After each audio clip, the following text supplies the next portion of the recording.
Okay, thank you, Shimon. Hello, everybody. Thank you for coming back. So last time we discussed about joints. Now we go one level up, and we are going to talk about aggregates. We are going to talk about a more powerful formalism than what you are used to when thinking perhaps of aggregates. Aggregates in databases, you think of SQL aggregates with counts, with sums, and so on, right? I will be introducing a special language of so-called functional aggregate queries that can capture problems across computer science. And we'll see a couple of examples of that. And we'll see how the structural properties about queries we've seen before, in particular variable orders and hypertree decompositions, can be used now to also solve aggregates. Yeah? So first of all, I would like to acknowledge again, right? Because this time, I really made use of a lot of help from collaborators. In particular, I used some slides from Hung Ngo on his functional aggregate queries. And my postdoc, Ahmed Kara, has been very instrumental in helping me out with some of the graphics. And here we go. So I want to remind you the goal of the course is to introduce a principled approach to in-database computation. And we talked about joints. Aggregates, on the other hand, represent an important functionality. And this is essential for applications, right? So just joining together tables is not going to solve any real problem, right? You would like usually to obtain some quantitative result of your query. You want to aggregate over this data, right? You want, from very many terabytes to get perhaps to a few, scalar values at the end. And this is what aggregates are for. Right, so we will continue our discussion on the algorithms. You remember the worst case join algorithms we discussed last time. Now we will see how we can actually change those algorithms to also compute the aggregates. But now there is a change in the sense that we cannot anymore claim so easily that our algorithms are worst case optimal. Previously, the claim we could make simply because we could look at the running time versus how many values we produce in the result. So if we basically realize that the number of computation steps we need is proportional to the size of the result, we can conclude about the optimality. But with aggregates, the situation is totally different. We may start with something very large and end up with something very small. So there may be very many ways to get from something large to something small. How can you reason about optimality in this context, right? And this is actually a very interesting problem. So for the algorithm I'm going to present to you today, we cannot make such claims on optimality. Nevertheless, there is one interesting algorithm I'm going to talk about, which does achieve indeed worst case optimality under certain conjectures about multiplying online matrices and vectors.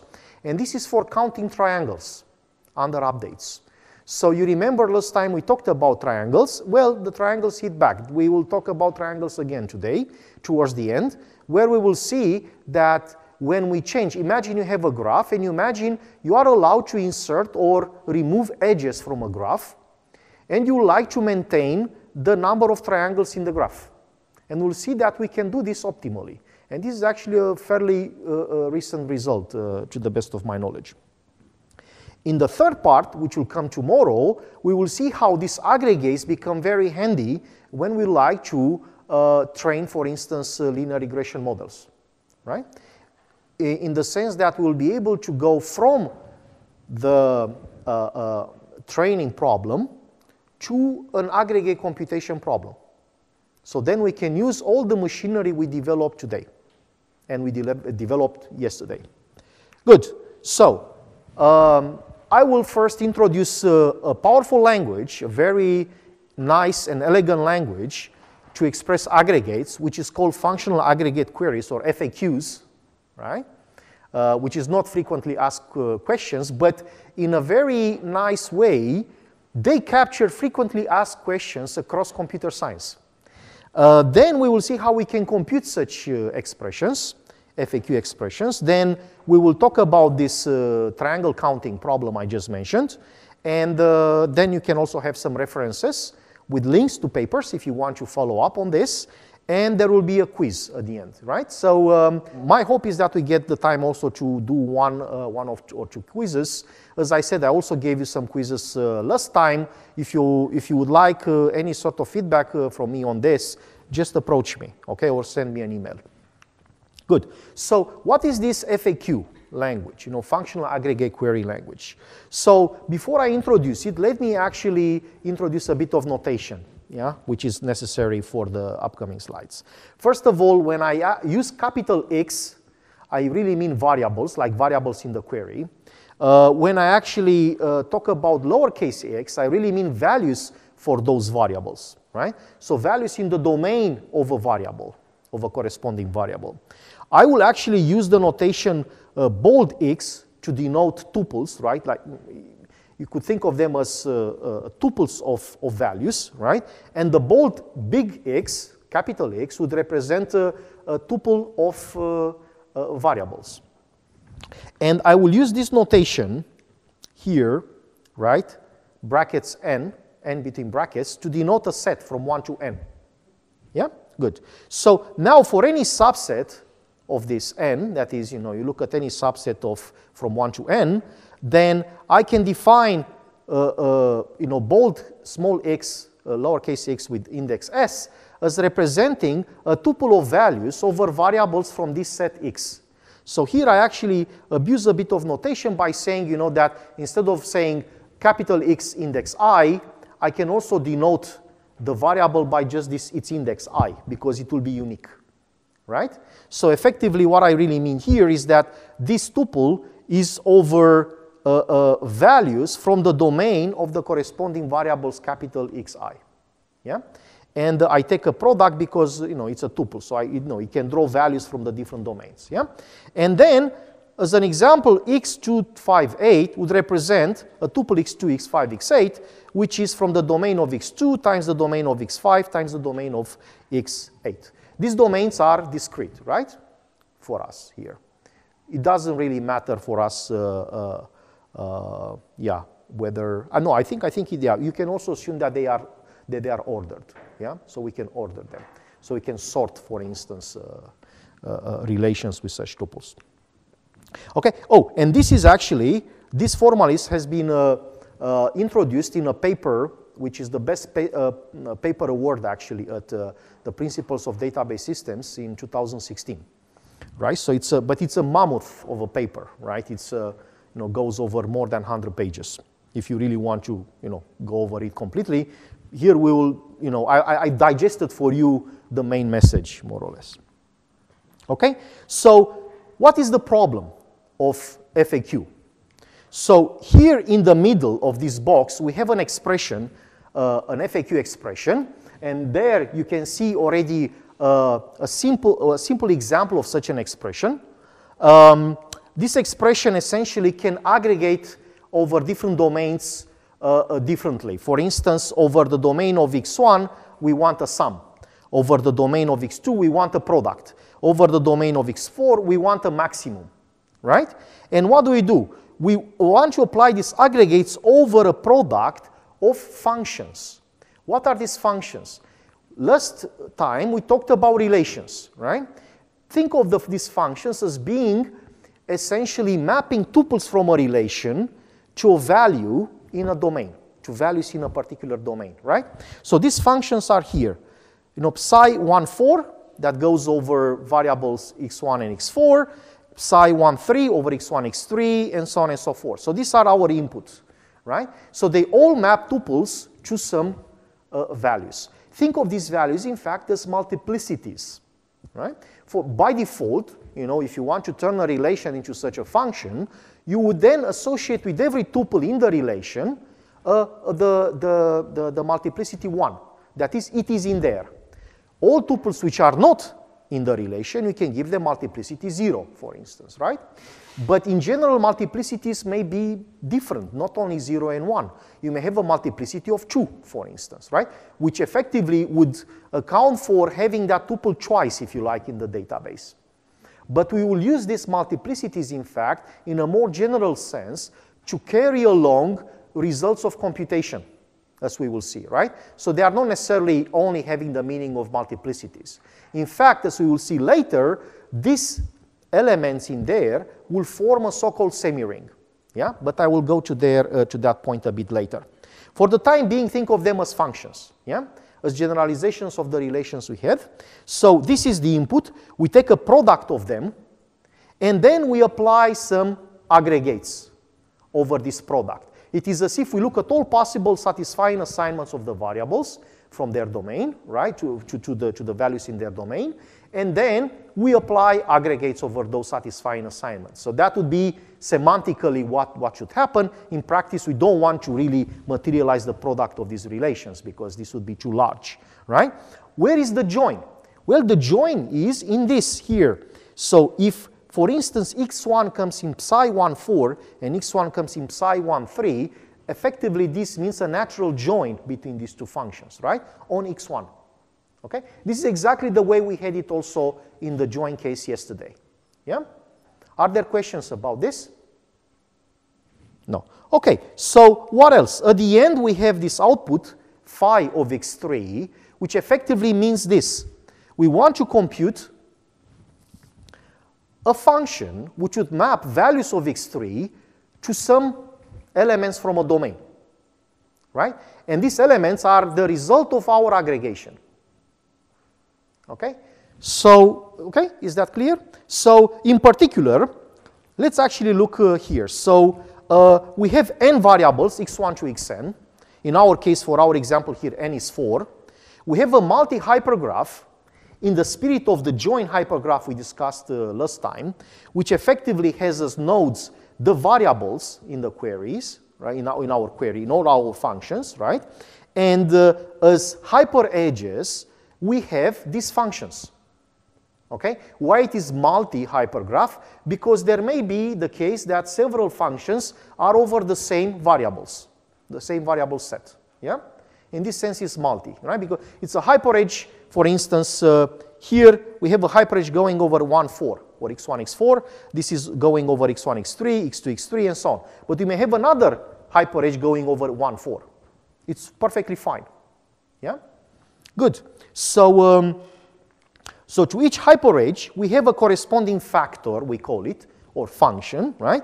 Psi s. And this psi s effectively maps combinations of values in the domain of its variables, right, to elements of a particular domain, a discrete domain called D for us here, right? And we assume that all functions have the same output domain, D.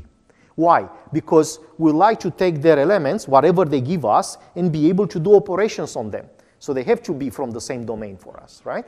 Otherwise, we'll have to, whatever, define what it means to sum or to, aggregate in general elements from different domains, yeah? With different types, perhaps, right? But for us, we keep it simple. We have the same domain D. Okay. Good. So this is the set of its variables. We just represent them with the indices, right? 1, 2, 3, and 4. This is here the set of hyperedges. So we have 1, 4, 1, 3, 2, 3, and 1, 2, 3. Okay? Good. So I also said that all functions have the same range D. Okay? And this D, this D could be, for instance, the positive reals, right? Or could be true false, or could be 0, 1, or could be the power set of a certain set U of relations, yeah? Could be lots of things, depending on our problem. Okay, so we also have the following. We have a set of so-called free variables, these are the variables that appear in the head of our query. Our query, if you remember, is this phi of x3, so this is the head. So we have a set f, which just has 3 in there, right? Which is the index of the free variable. And in general, we may assume without loss of generality that our set f, which is the subset of the set of variables we have, is actually representing all variables from 1 to some f. Yeah? Because we can always rewrite the query in such a way. Yeah? Good. So now we'd like to compute this function phi okay? So to get an element from the domain. And this phi is defined by such an FAQ expression. You see here some symbols. Do not be too impressed of them, right? It only shows the ability of me writing LaTeX. But effectively, what you should think of them is that this plus here is an aggregation. Think of it as a sum, right? But for each different variable, which is not free, I mean, over which we want to aggregate, we may, in fact, consider a different aggregate. As we've seen before, right? We could have a product, we could have a sum, we could have a maximum. Here, I just denoted by this O plus. Then we have another O plus for another variable, which is, we call them bound. So those that are not free, right? They are bound, right? And at the end, we have a product of our input functions, psi functions, okay? So how do we do this? We say for every set of indices for every hyperedge essentially, right? From our hypergraph, we have a corresponding input function and we take a product of them. And this product I denoted by this O times, okay? Now, what can this be? Well, for each of these plus, O plus, we need to have the following conditions satisfied. And they are very important, but at the same time, they are pretty general. One of them is that together with this D, this domain D, the plus and the times we use to multiply values of our functions, we have to form a commutative semiring. And I will explain, I will remind you in a sec what this means, right? Why is this? Effectively, this will give us some laws on how to manipulate expressions, right? How to manipulate the values of these functions. Can we actually use associativity? Can we use distributivity? By having it as a commutative semiring would give us enough power to massage the expressions any way we like, to compute them in different ways, to factor out, to go back to the factorization we discussed yesterday, okay? It is a semiring because at the moment we don't really want a ring, that is, we don't really want additive inversion, you know? If we would go with additive inversion, this is actually a very interesting research question. We might be able to capture things like, you know, Bauer-Strassen type of results, right? That allow us to do matrix multiplication faster than if we just do it via a join. And this I go back to one of your questions from yesterday, right? So there, if we have this power of the additive inverse, we may be able to do better things. But for the moment, just assume we don't have that power of an additive inverse. However, this plus may be also times. Maybe again a multiplication. So it could be either of the two. Yeah? Good. So what is a commutative semiring? Here, by a commutative semiring, I mean the following. So we have these operations plus and times, okay? And if you look just at the plus itself, then that together with our support, our set of elements D, must form a commutative monoid with identity element 0. What does this mean? Well, we have these laws you see there, right? That is, first of all, we can commute. A plus B is B plus A. We have this identity 0, so 0 plus A is A plus 0 is A. And then we have associativity. So we have A plus B, everything plus C would be A plus B plus C. Yeah? Then if we look at the multiplication, that should also form a commutative monoid, right, with identity element 1. And similar laws hold for this, right? Now, our semiring is called commutative if this monoid for multiplication is commutative. Yeah? We also would like to have multiplication that distributes with addition, over addition, right? So this is the distributivity law, which is so essential to attain our factorized computation. Yeah? And this means essentially that if you have A times B plus C, is A times B plus A times C. Okay? Good. And we also have multiplication by 0 that annihilates everything in D. So 0 times A is A times 0 is 0. Good. So as examples, common examples of such semirings, we can have the Boolean semiring, right, where the support is just true and false, and where we have the plus is actually disjunction, and times would be conjunction. We can have the sum product, which is the very popular one, well, with the reals, the normal plus and times arithmetic operations. We can have max product, where summation, in fact, becomes max, right? And we can have a set where the support is the power set of a set U, and then we have intersection and union. Okay, so a particular form of FAQs, which are actually very common also in databases, and also in these optimization problems I will talk tomorrow about, is the sum product form. In the sum product form, we effectively have that FAQ expression we've seen before, but they don't really have, you know, the pluses are not really multiplications, right?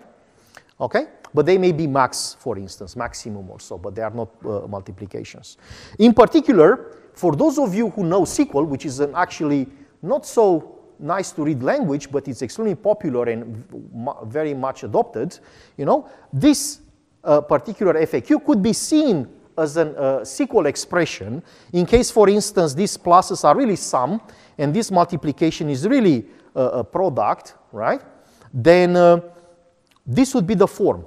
You essentially, the free variables you have in the query x1 to xf would become so-called group by variables, and within each group, that is each distinct tuple of values for the free variables, you will do some aggregation. And this aggregation would be just the sum of the product of the values of our functions, right?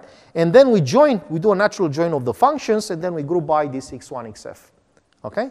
So why do I write here r1.val times rn.val? By this I really mean we have to go back from the function space to the relation space. So the value of a function now has to be stored in a special column called val, for value in this case, okay?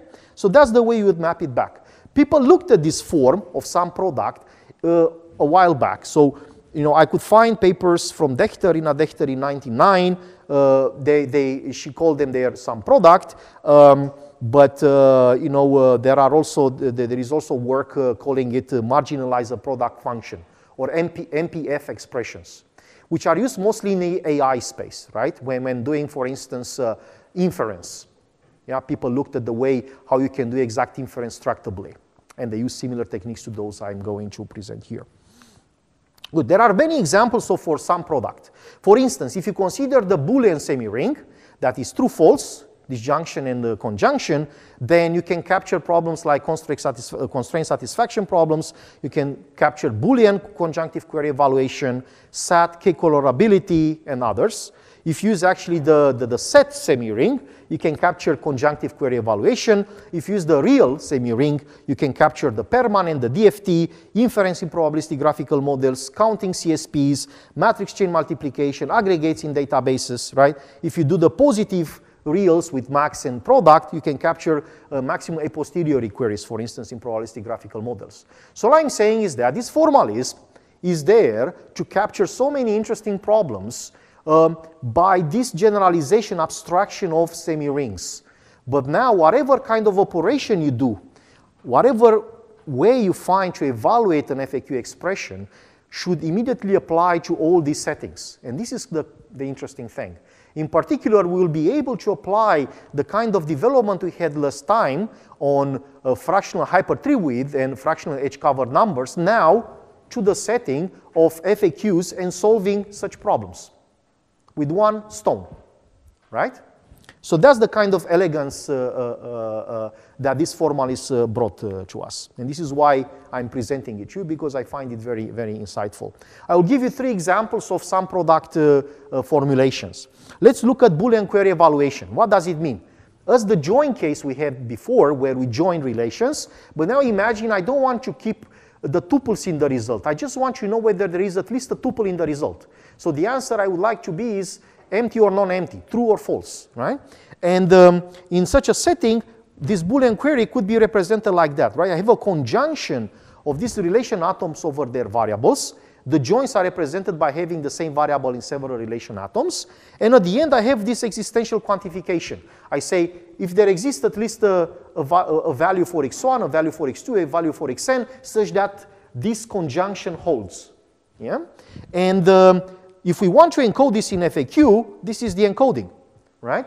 We use the Boolean semiring, in which case the plus for us is a disjunction, the times is a conjunction. We construct functions psi s, where s would represent a hyperedge, would correspond to each relation R. For each relation R, we have such an S in our hyperage, right? Hypergraph. And then we actually, the quantification over here, the existential quantification, here becomes a disjunction over all possible tuples of values for variables in our domain, right? And we want to find phi. The domain here being, the output domain being true, false, right? It means that the output of such a expression will be true or false.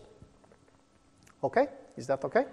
Good. So let me give you another example. For instance, matrix chain multiplication. We like to compute the product A1 times AN of n matrices. And imagine that the matrices are over a field F, right? And have dimensions pi I times pi, pi times pi I plus 1. So matrix AI, right? Matrix A plus 1 will have pi A plus 1, I plus 1 plus times pi I plus 2. And the encoding we do is as follows. We consider n plus 1 variables, x1 to xn plus 1. Their domains would be from 1 to pi. Okay? So they are 1, 2, 3, 4. So essentially they range over the dimensions of the matrices. Okay? And then each matrix can be viewed as a function of two variables, right? A matrix AI is a function psi I plus 1 that maps values from xi in the domain of xi and xi plus 1 to an element, right, in the field. Yeah? Okay? So what does it mean? It means essentially that at the position xi plus 1 in psi, we want to have the value, the corresponding value in the matrix AI. This is what it means. And now if we take the product of these functions, we effectively simulate by this the products of our matrices. So what do? The problem, our problem to actually compute these matrices becomes the problem of computing this FAQ expression where we want essentially the first dimension and the last dimension and everything else aggregated away. Yeah? So we take a product of all our functions, we aggregate over all other variables, so essentially over all other dimensions in between, but keep only the first dimension and the last dimension, because this would be the dimension of our resulting matrix. Yeah? Are there questions about this? Is it more or less clear? Good. So now let me also conclude with another example in graphical models, in probabilistic graphical models. Here we have a discrete undirected graphical model represented by a hypergraph, nu epsilon, and then our set of nodes would be the variables, x1 to xn. This would be n discrete random variables. This time they are random. Okay? And there is a factor, psi s, for every edge in our hypergraph. Okay? So this factor would map tuples over its random variables to real values. Okay? Think of them as probabilities. Yeah? The probability that a particular combination of the random variables holds. Right? And now, if we want to compute the marginal maximum a posteriori estimate, for instance, is this expression here. So let's say we have some free variables, x1 to xf. So what do? We like to look over the domains of the variables we aggregate away, we marginalize, okay? And we like to compute essentially this quantity, which is the product of our functions, of our factors, yeah?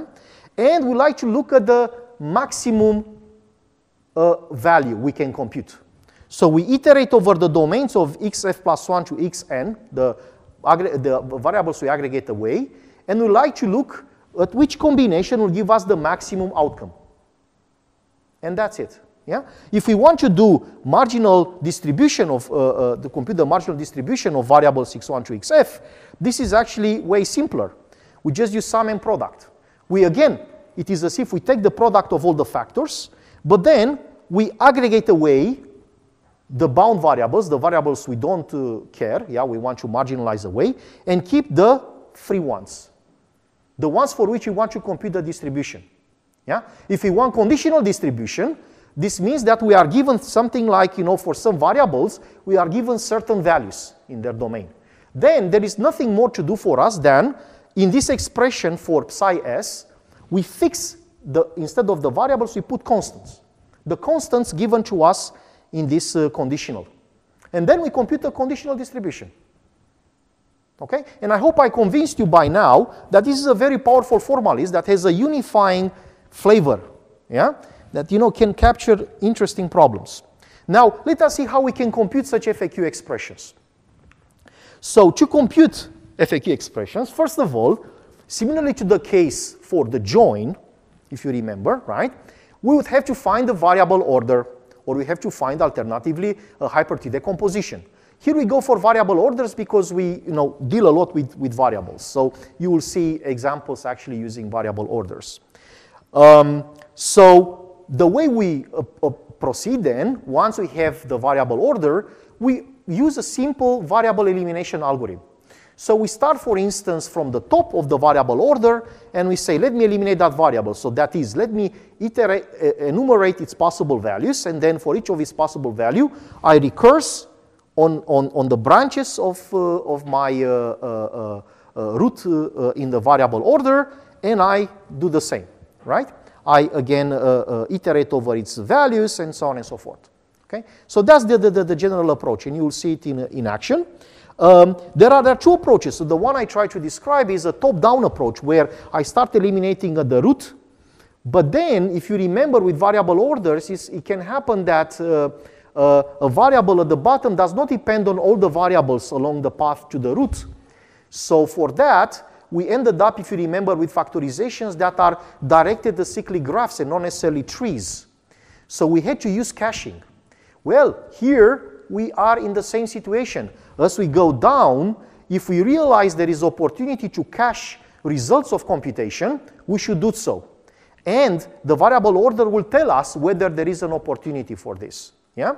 Because it will tell us whether, you know, variables below and above a certain variable are independent of each other, given a value for that variable. Okay?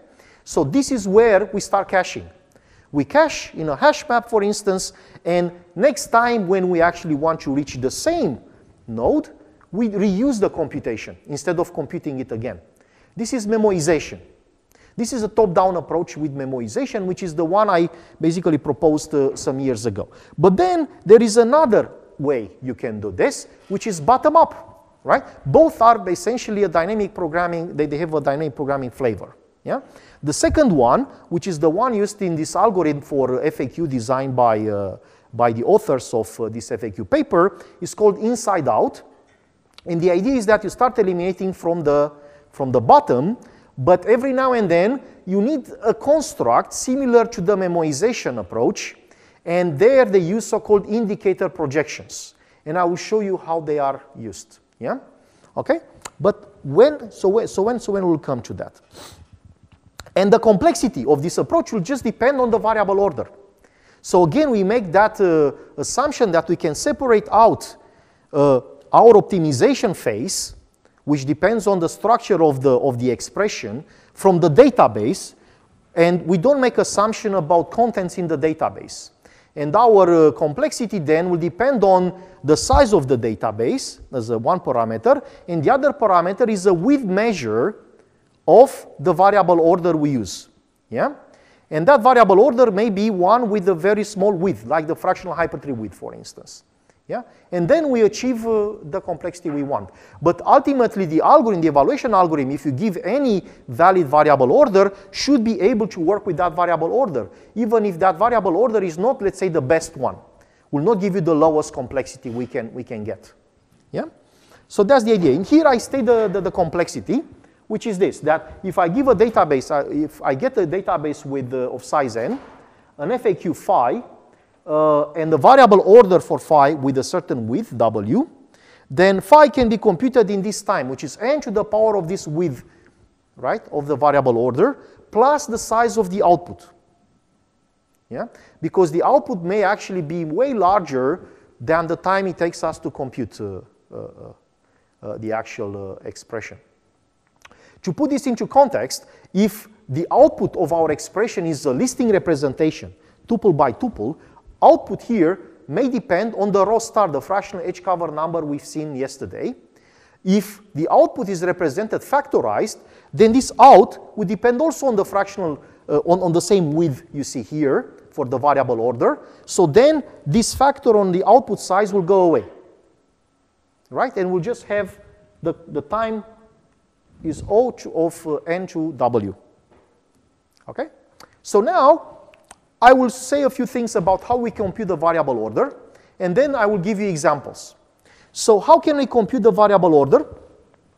The first attempt, our first reaction would be, hey, but we already know how to compute variable orders. So let's compute the variable order for the joint part of our expression phi. Yeah? That is the product of these psi functions, of the factors. Yeah? That's all fine, in particular if our FAQ expression has no free variables. Yeah? But if it has free variables, it's actually not working quite well. So in case it has free variables, there is one way to deal with it, which is actually very intuitive. All free variables in our order, variable order, should sit on top of the other variables, or the bound variables. It is as if, you know, we can navigate over the free variables, and then we can aggregate away from everything below. And at the end, after we aggregate away, we are left with the variable order just over the free variables, right? So it is a very, very simple, intuitive idea, right? So we don't use arbitrary variable orders. We will need to use variable orders where the free variables sit on top of the other variables in our variable orders. Yeah? Yeah?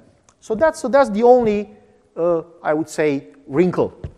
Yeah? And this applies also if you want, for instance, not, let's say, complicated aggregates, even if you want projections. Let's say you have a query where, a join query only, where you don't want to keep all the variables in the output. So you don't want tuples over all the variables in your query, but only over a sum of them. That is, you would like to have projections. If you think about it, projection is nothing more than what I explained before, is an aggregate, right, over the Boolean semiring. So effectively, even there, you need to actually consider such an approach. Yeah? Okay? So that's overall the idea. Again, free variables sitting on top of the other variables. This constrains the space of possible valid variable orders we get. One can show actually that if you use different variable orders which do not have this constraint, you do not get a better complexity. Yeah? So, you know, you could obviously try with another one, but then you have to memorize more, right? You have to keep along somehow the bindings, the values, the assignments for the free variables as you go along in your computation over the variable order. So you will not be able to trick it. Okay? So that is a very important thing.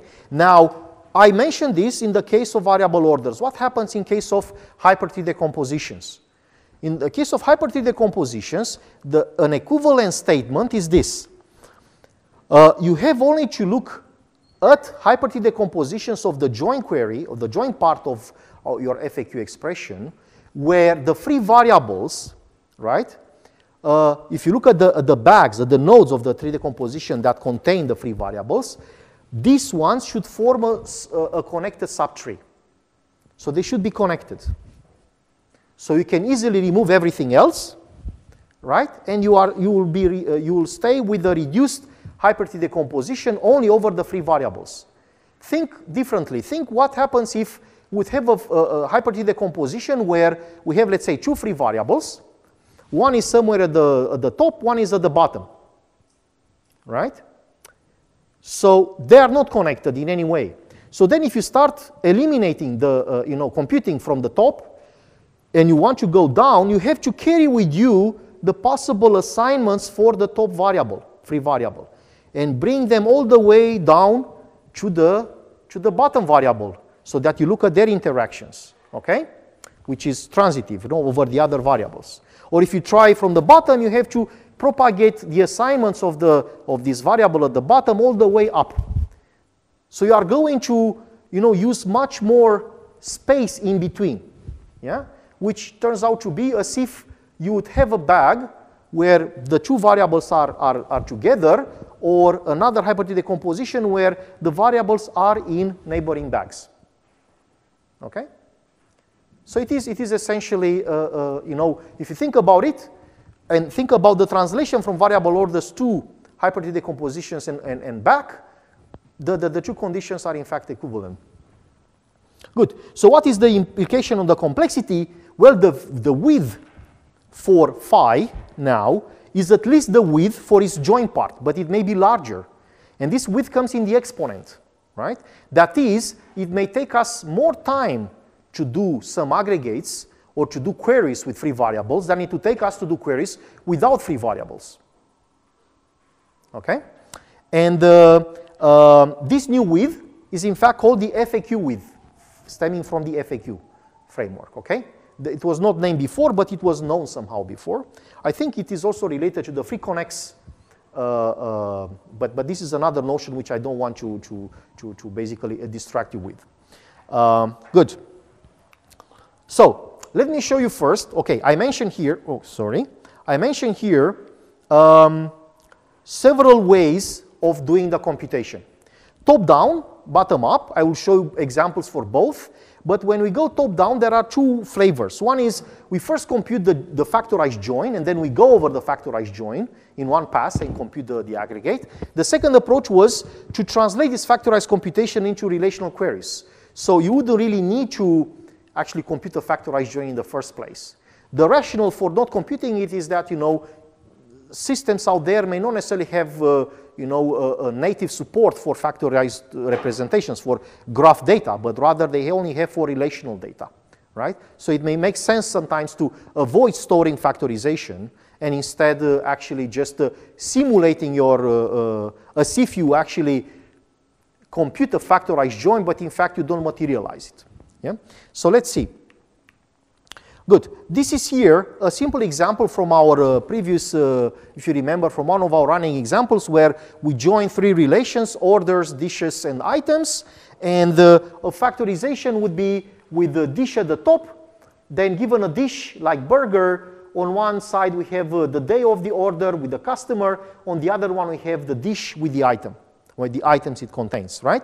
And here we had an example factorization, yeah, over that particular variable order, right? Where indeed we start with the dishes at the top, and for each dish, given the dish, we have independence, conditional independence, right? We have we have day and customer separated from item and price, and we also have some caching here, as you can see, for the reason that given an item, the price for an item is independent on the dish containing the item. Okay? So this is why we got this factorization. Now imagine we want to do a simple count. We want to count the number of tuples in the result of the join. This is a very, very simple aggregation. Yeah? And in SQL, you write it like that. You say, oh, select count star from O natural join with I, natural join with D, and so on. Yeah? And in fact, you can write it also differently. Instead of count star, which is a bit counterintuitive, you can say sum 1. That is, for every tuple in the result, you want to count it as 1. And you want to sum over all these ones. Yeah? This is the same count. What do we do here? Remember that factorization is in fact an expression, algebraic expression over some semiring, which used union and product. Yeah? So what do? We change the semiring. We translate union into summation, arithmetic summation, Cartesian product into multiplication, okay? And all the values are mapped to 1. So we essentially translate this into the semiring of natural numbers. And then, here is what happens. Then we simply run bottom up over this factorization and compute the count. What do I do here is this. I say, okay, this is a value 1, I propagate. This is plus 1, so it's just 1. Here is plus 1. Multiply with 1 is 1, okay? I'm now at a branch. This is a plus of the two branches. So whatever I computed on both branches, now I sum up. So I compute 2. On the other side, I compute 3. And now I have a multiplication. 2 times 3 is 6. I have here 6. On the other side, I actually compute 6 as well. So the overall sum is 12. Note that here, I actually, because of the caching, I can reuse computation done below. In this case, it's trivial because, I just share the fact that I had the value of 1 there. Right? But in other cases, it may be an entire subtree, yeah, that actually we can cache, which means effectively that we can reuse the computation over the whole subtree. Okay? So that's the way you do a simple count. What if we like to do a sum? Imagine the following. So this is an expression that says this. I also have the join of the three relations. And now I want to take a sum over the product of a dish and price. Now price is a continuous variable, but dish is not continuous. So I imagine here that I have a function f which may map for me dishes to some reals, let's say. Okay? Okay? Or we could map them to some indicator vectors, and I'll come back to an indicator vector case. Yeah? But for the time being, just assume there is a function applied to dish which gives us a value in the same domain as price, so we can multiply them. Okay? So what do? I do similarly to the count, except for two things. One is that, well, so effectively all values are mapped to 1, except for the value for price and for dish. Why so? Because I want to really aggregate over them. So price remains put, whereas dish will be mapped to f of dish. Yeah? So if I do this, and I run bottom up, this is what I get. So I go again, you know, pluses are pluses, times are times. Now, as you can see, prices here remain the same, you know, so I don't change them to ones. So here I have 6 times 1 remains 6, 2 times 1, 2, 2 times 1, 2, so I get a 10 here, multiplied by 2 is 20. I meet the f burger, so I get 20 times f burger. Yeah? On this branch, on the other branch I get 16 times f of hot dog. Okay? So that's the thing. Now, what happens if actually this f is smarter? Would map it to indicator vector. And we'll see that this has an application for machine learning tomorrow. In this case, this amounts to, I mean, indicator vector, what do I mean by this? I mean that, imagine I have a domain. In this case, I only have 2 dishes, burger and hot dog. An indicator vector would be a vector which indicates whether I'm talking now about the burger or I'm talking about the hot dog. So it's a vector of 2 values, Boolean values, or 0, 1 values. And I can have the convention that burger would mean 1, 0, and hot dog would mean 0, 1. So that I get back. So I get a vector. Now I can multiply vector with a scalar, and I get back a vector, where every element of the vector is multiplied by the scalar, and so on and so forth. But this effectively amounts to doing the following. To considering dish, which is a categorical variable, and not a continuous one that can be summed over, this becoming a free variable. Okay? Effectively, it means that for every dish, I want to check the price. Right? So then I can compute for dish burger the sum over the prices of its components over all the days, all the orders, and so on. And for the dish hot dog, or what was it? Yeah, hot dog, something similar. Yeah? So that's the whole idea. In SQL, you would write it like this. You say, select dish, sum price from the join, group by dish. The advantage of this over the indicator vector is that in the indicator vector case, you'll have to deal with a lot of zeros, which would say, oh, this is not a burger. You don't encode only the fact that this is a burger. You have to also carry with you the fact that I have so many other possible dishes, but they are not the ones in this particular tuple. Right? This encoding, in fact, is more succinct and gets rid of all these zeros. It only talks about the categories of this variable dish that, in fact, appear in our result. Yeah? And that's a sparser encoding, if you like, yeah, of this computation. Good. So now the question is this. I showed you how you can do these aggregates over a factorized join. These are aggregates without, well, except the second one was with group bys. And note here that very conveniently in my example, dish, which is the group by, the free variable, is at the top. So sits on top of all the other variables. So I could do it very easily. Yeah? But what happens if I don't want to compute the factorized join? Because, I don't want to store it. Why should I store it? Yeah? Yes, it is possible to avoid this. And in fact, you can think of the factorized join as the trace of the computation. This is the way we look in the data to compute the result. So we'll never be in the position to actually store it. Yeah? So this is in fact called factorized aggregate computation. And I will show you an example. For that example, I use the following query, a 4-path count query. So I have a path of length 4. I start from some source set, which I denoted by V1, and I want to end with the target set, which I denoted by V2. And in between, I have these edges. Yeah? Think of it as being a graph with an edge relation E, which is a binary relation from 2. And in fact, I use 4 copies. So I use a self-join, right, to be able to express such a 4-path query. And this is the query. So I say I start from V1 with some value A. Then I go via an edge to B, then another edge to C, another edge to D, and then to E. And then I take V2. And I want to say that I end in a set, in a node from the other set, from the set V2. Yeah? And at the end, I just essentially I have no free variable. This means I just want the number of such paths. Yeah? And this is a hypergraph of it.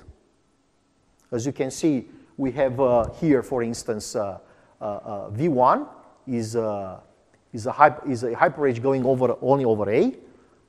Similarly, V2 goes only over E, and the others are binary. Yeah.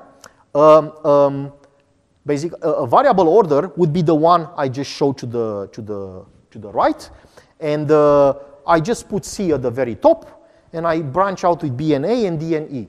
This is actually your idea from last session, where I drew a path, right, as a variable order for a path query, and you said, what if we pick it somewhere else in between? Well, this is exactly what I do here. I pick it somewhere in between. I pick in the middle, right? So I make it more balanced as a variable order. So now let us see how we can evaluate this. But first, what would be the complexity if we do it naively? By naively, I really mean let's first compute the join result, all the tuples, and then we count them. Well, for that, in order to understand the size of the join result, we'll have to compute the fractional edge cover number width, right, which we have seen last time. In this case, I remind you how to do that.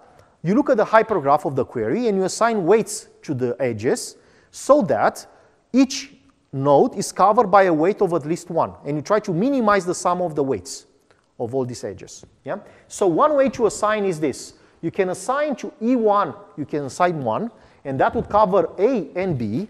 You can assign to E4, you can assign 1. And then you covered all variables except for C. So you have to assign to the other edges, E2, E3, you have to assign some weights so that the sum of their weights is 1, any way you like. But that effectively means a row star, a fractional edge cover number of 3.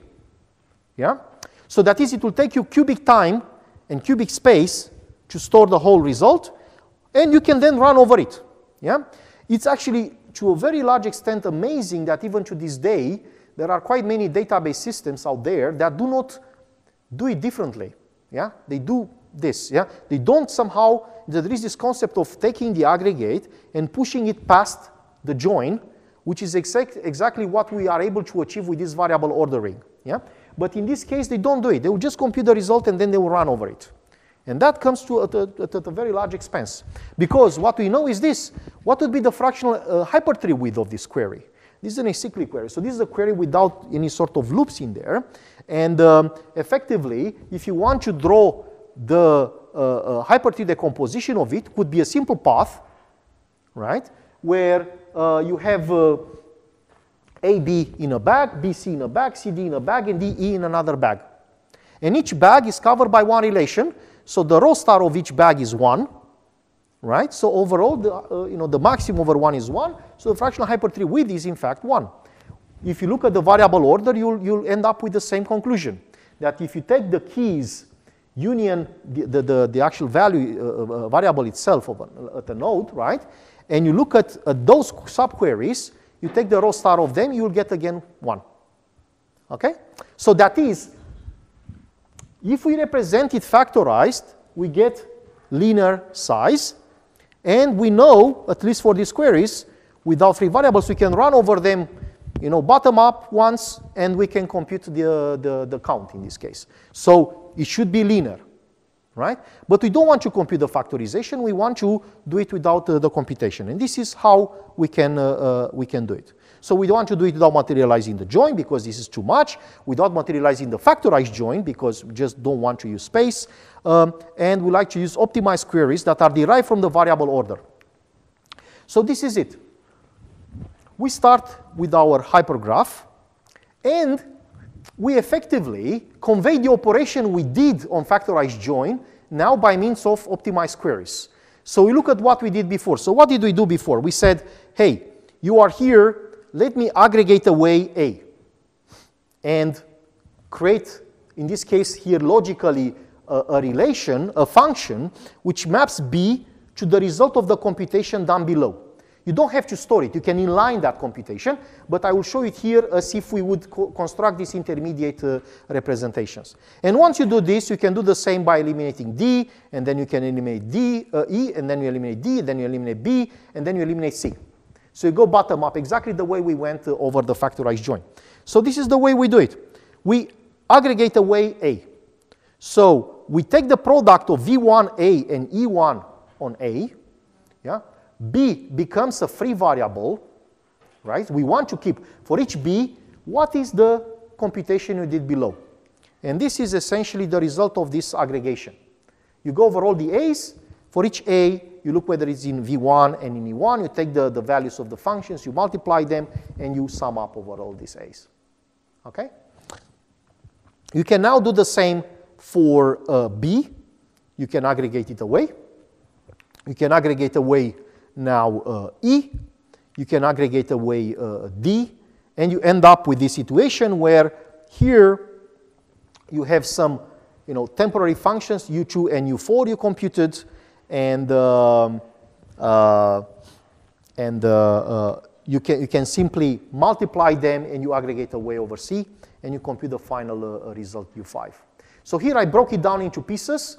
In an actual algorithm, you don't need to store these intermediate functions. It should be obvious, right? It is as if you do something below, and then you just return the value instead of actually storing the values for all possible intermediate values. Like for each possible B, you store.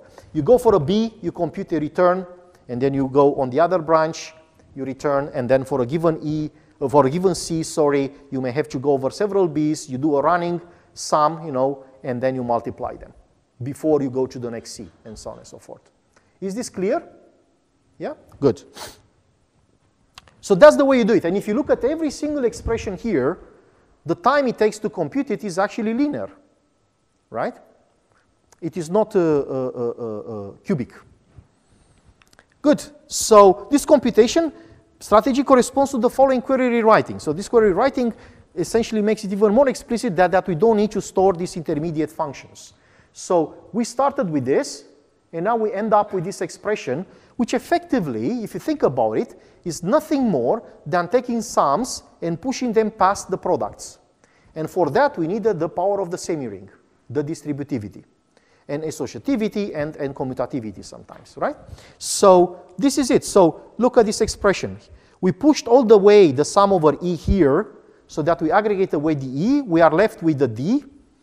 And then we take the D and multiply it with this one here, E3. We aggregate away the D as well. We do similarly on the other side. And at the end, we aggregate over the C's. OK? Good. Sorry. OK, so that was with factorized computation. In fact, I will now show you a bottom-up approach, which is this inside-out algorithm. And then I will show you another example with the indicator projections, the one I promised, which is still mysterious. I didn't really say exactly what they are, but I will come down to that. So how can we do this? And I take here another query using this inside-out approach. So this is, in fact, the hypergraph of this query. As you can see, this is also a tree-like query where here we join on the very top on X2. Here we join on X5, here we join on X6, okay? And this is a possible variable order. So the variable order, I drew the hypergraph so that it corresponds to the variable order, right? yeah, to the variable order. So we have at the very end of the very top x2, then x1, x3, x4, x5, and so on and so forth. But now we want to go bottom up. So first of all, what would be the complexity of doing this? So if you first, again, materialize the joint result, then that would be to the power of 4. Why so? Because if you think about it, you know, to cover the variables x3, x1, you have to associate a weight of 1 to psi1, a weight of 1 to psi4 to cover x8, a weight of 1 to psi5 to cover x7. We already have weight of 3 overall, but now we still have x4 to cover. So we have to do something with the other remaining functions so that, you know, x4 is also covered, so overall we get 4. But the fractional hypertree width is 1, in fact, right? If you look at this variable order, you realize that if you look at the keys together with the nodes themselves, they actually are only covered by one function. So all bags in the hypertree decomposition or in this you know, key union, the variable itself is in fact covered only by one function. So the fractional hypertree width is 1. I didn't really go into detail in the course, but this is not by accident. In fact, one of the most acclaimed results in database theory basically says that there is a notion of acyclicity for such hypergraphs. So it says that if this is acyclic, and this looks like acyclic, it doesn't really have loops, right? Then its width is 1. Yeah? And I'm not even talking about fractional, because fractional came only later. Just the integral hypertree width is always 1. And these are the queries for which the integral or the fractional hypertree width is 1. These acyclic queries. Yeah? So if you want to follow up on that, there is this reference I gave on the paper by Georg Gottlob from 1999, in which he also talks about this. But this has been known even before that. And there is a very nice book, the so-called the Alice book, which is the book on database theory. It's called Foundations of Databases, right, by Serge Abiteboul, Victor Vianu, and Rick Hull. And there is a nice section on that, right, on various equivalent notions of acyclicity and what is the implication of acyclicity. In this particular case, I really mean a very specific notion which is called alpha acyclicity, if you want to investigate further, but I will not be able to cover it here, but just for reference. Okay? So, but here, there is actually something interesting, namely that if you look at the query, now I also have 3 variables. So this is one of the cases where I want to compute aggregates, but I have 3 variables. But conveniently enough, I created a variable order where the 3 variables sit on top of the others, and I still have the case that the width remains 1. Yeah? So this is a very good case for us. This means that effectively that even if we do it using a factorized join, we would be able to compute this query in linear time, and not in time n to the power of 4. Yeah? And now, if you look at this, you know, x1, x2, x4, they are not from the same relation. So if you actually want the result listed, it may blow up a bit, right? It may be quadratic in size. But if you keep it factorized, it will just stay linear. Yeah? It will blow up because effectively x1, x4, there is nothing that would forbid them to basically get quadratically many combinations. Yeah? Imagine only the case where x2 is just a value 1, x1 has n values, x4 has n values. It amounts to a Cartesian product of all x2 and x4 domains, right? Okay? So, with this noted, let's see how inside out to do it bottom up. It's, as you will see, nothing really surprising in the context of what we just discussed. So this is the variable order. I put it at the top over there, and I will show how this basically gets, shrinks as we aggregate away some of the variables from the bottom. This is the expression I start with, and now the first thing I do, I eliminate x3. So I take a year, it's called, right, something, a leaf, and I just throw it away. I take away, and what do I mean by taking it away? I look exactly at the functions, the factors that actually talk about x3, So I can join them on x3 if necessary. Well, I have no other, I have a single one, which is actually on x3, and I just aggregate away. So I only keep x1, x2, and I sum over the x3s. What do I mean by this? In our case, is a count. So effectively, I count how many distinct x3 values appear for each pair of x1, x2. Right? And I create, as you can see here, another function, psi6. Well, logically I create it because in practice I don't need to materialize it. Yeah? So now, the next step is, so I end up with something like this, right? Now I have psi6, I introduce this function in place of psi1, which now is gone. So now I want to eliminate x8. x8, I can eliminate it from here. Yeah? This is the only function that has x8, so I keep it. I keep x6. So again, I do this this counting, this aggregation. I eliminate it. Now I go to, let's say, x7. I do the same. I eliminate x7. I keep x5, and then I go to let's see, to what? To x6. Now for x6 is a bit more interesting because x6 appears in two functions. So I need to consider the product of both functions, and then I aggregate over the result, and I throw away x6. This can be done again in linear time, and at the end I want to aggregate away x5. So x5 here had actually several functions. You see has psi9 we just computed, psi8 we just computed, and psi2 from the input. So we just join them, which is again of linear time here because, you know, psi8 only talks about x5, psi9 talks about x4, x5, so it subsumes it in a way, and psi2 talks about x4, x5 and another variable, x2. So they are all somehow subsumed in psi2. It is as if we do a so-called semi-join reduction. So psi2, we iterate over its tuples and we check whether the pairs x4, x5 also appear in psi9 and psi8, and that's it.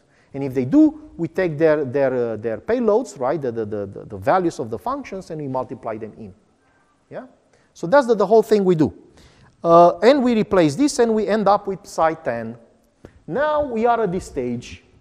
This is now a stage where we only have products of functions over the free variables.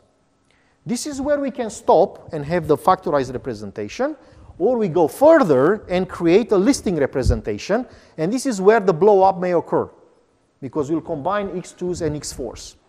Okay? Now on the side, I put some complexities, and there is this weird sign O with a tilde.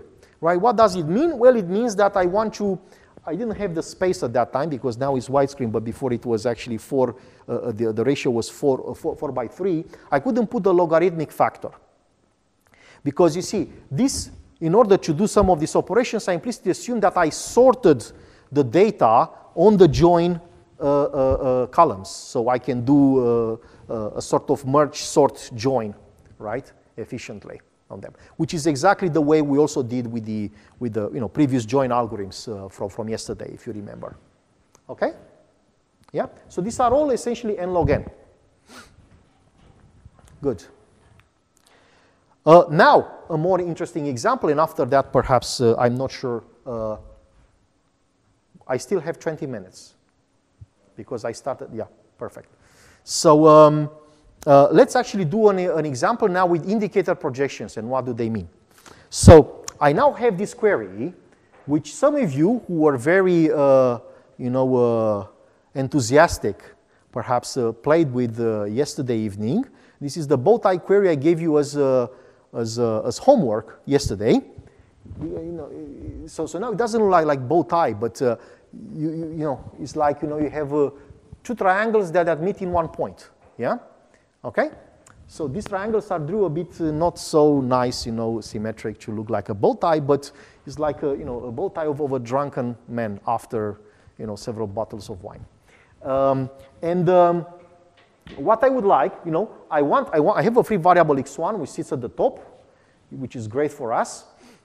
This is the variable order I would like to consider. It's as if, for this triangle, as we discussed last time, we cannot factorize, and we have a path for its variable order. So x1, x2, x3 will be on just a path. but then x1, x4, x5 is on the other path. Okay? And these are the keys over there, which are the dependencies for the variables. And now our first question is this. What would be the row star for this? But you are not allowed to say because you already told me yesterday. So do you know what would be the fractional edge cover number of this query? And what would be the fractional hypertree width of this query? We could do it together. Yeah? So what can we do? Let's say I give a weight of 1 to this function, psi2, a weight of 1 to this function, psi5. So effectively, with this, I cover already 4 of the 5 variables. And I have to give some weights to the remaining function so that I cover x1 by a weight of at least 1. So I already have an accumulated weight of 2. So now I'm trying to do, and this seems to be unavoidable, you know, at least in the strategy I had in mind. But what can I do about about x1? Can I distribute weights over psi1, psi3, psi6, and psi4 in a way so that x1 gets covered by weight of 1 exactly and not more? Yes, I can associate any combination I want so that the weight of psi1 plus the weight of psi3 plus the weight of psi6 plus the weight of psi4 is 1. In particular, I can give a quarter to each of them. Right? And what would I get then? 1. And then I get overall a weight of 3. Right? A sum of the weights of 3. Is this the best we can hope for is the question. No. Because what we did is by giving a weight of 1/4 to these inner functions, we allowed ourselves to think that these guys here, yeah, don't need to be assigned a weight of 1. Because you see, x4 will be covered by a quarter and 1. So we could allocate perhaps less weight to psi5. How much less? 3/4, right? So if you put 3/4 here, 3/4 there, and a quarter for the rest, so the rest would be actually a weight of 1, and 3/4 plus 3/4 would be what? 1.5. 1.5 plus 1 is actually 2.5, right? So we can get better, 2.5. Yeah? Yeah? Which is your solution from yesterday and your solution from yesterday. So, yeah. So that means that if we want really the listing representation of this, we can get it in roughly n to the power of 2.5. Yeah? But what would be the fractional hypertree width of it? It's not so difficult to think that, well, these clicks we have on both sides, right? The triangles, we can already factorize them well. So each of them will create, in fact, a bag. And we have 2 bags connected on x1. Each bag is a triangle for which we learned last time that the row star, the fractional edge cover number, would be 3/2. So we have 3/2 on one side, 3/2 on the other side. The maximum would be 3/2. So it is as if we have a single triangle, right? In this sense, I mean asymptotically. Yeah? So this means that the fractional hypertree width is actually 1.5. The row star is 2.5. So there is a linear gap between them, right? Okay? Everybody agrees? Good. So let's see how we can do it. So this is what I say here. And the result will have linear size. Yeah? So we cannot claim really optimality yet at this stage because, you know, it will take us this amount of time to produce something much less than the time it took us, right? We produce something linear, but we take at least 1.5, n to 1.5. So the square root of n gap there. Good. So how do we do it? Again, we start with our expression. We start with our variable order at the top. Yeah?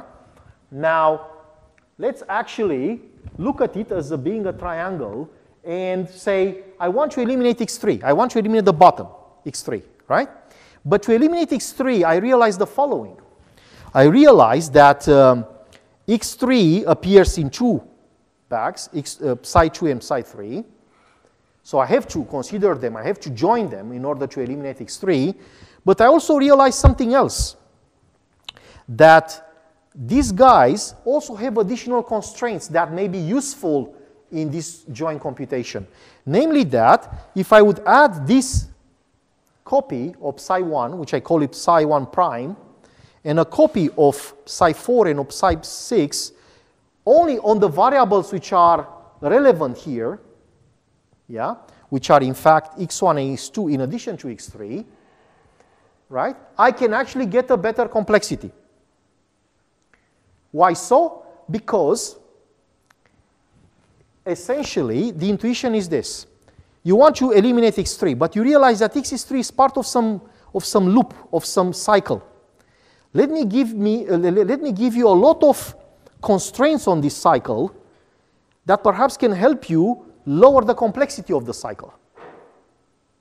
Right?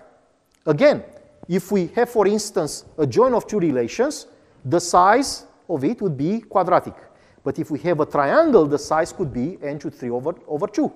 So it may be less. Why? Because we added an additional constraint, which can be used to filter out combinations of the first two relations. Yeah? That's the same idea here. Let's add more and more constraints to the problem, which may actually reduce its rho star, its fractional edge-cover number, its complexity ultimately. Yeah?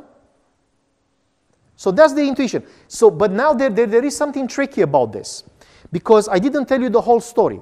This is a good part of the story, but there is something else. I mean, what do you mean by actually multiplying again with the copy of psi 1 and with these guys?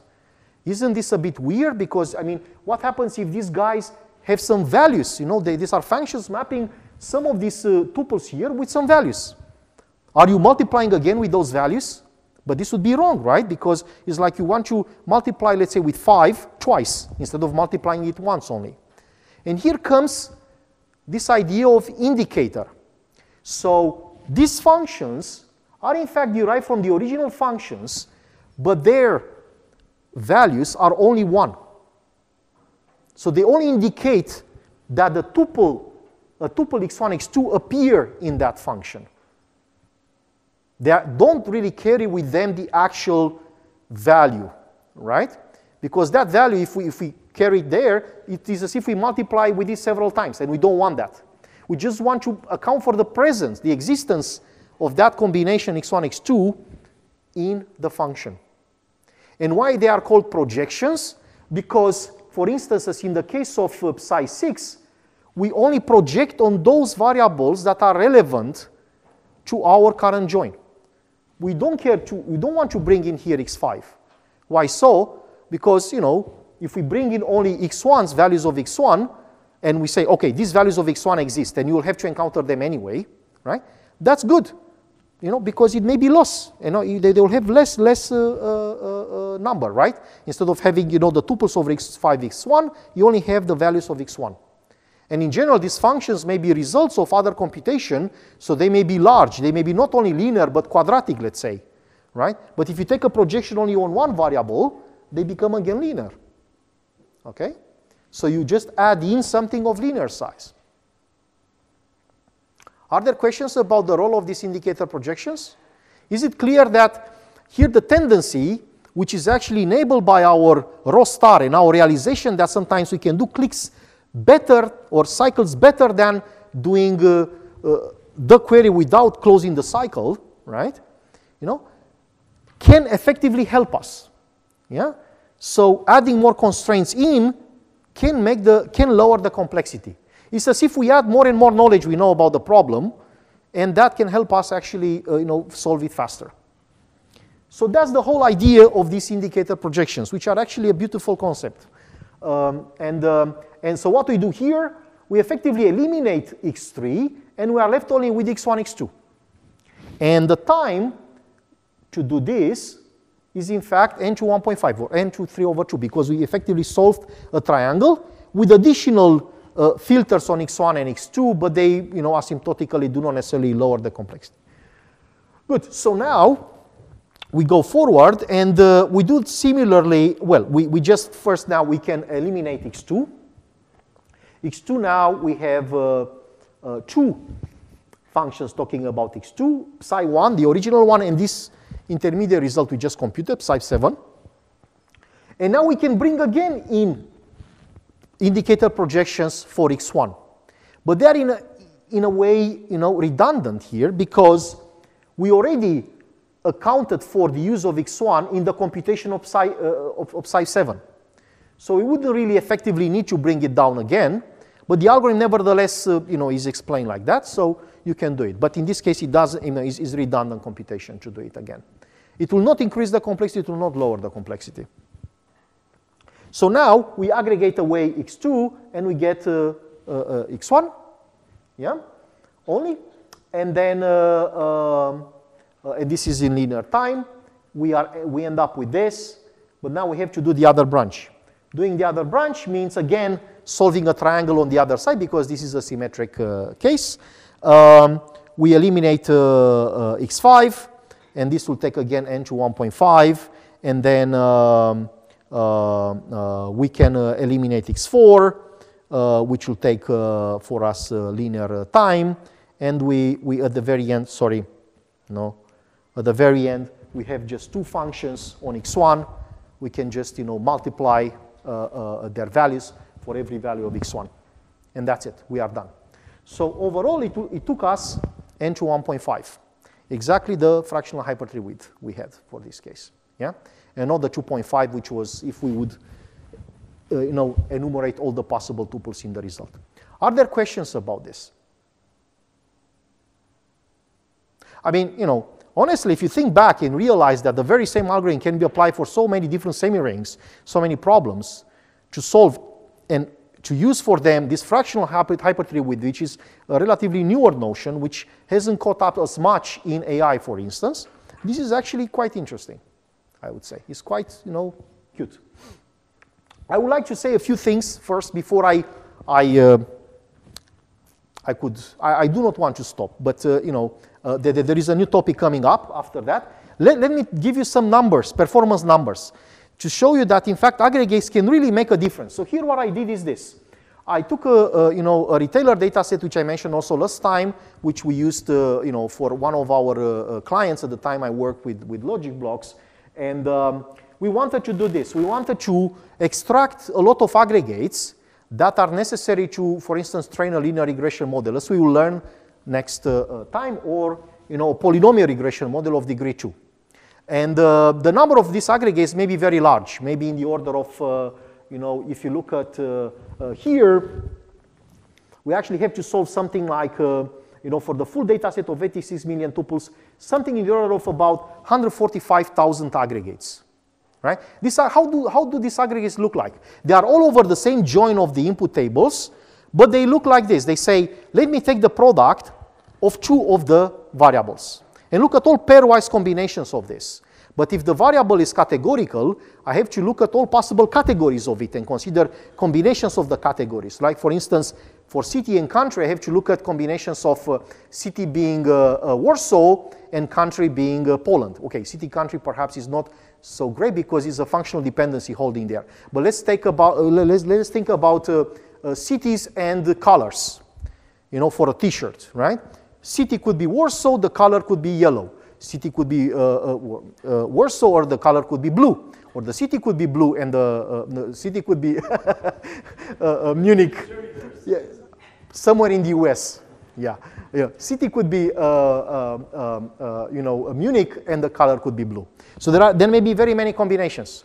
So this gives rise to a lot of possible aggregates which have to be computed, yeah, for gradient descent, as we'll learn tomorrow.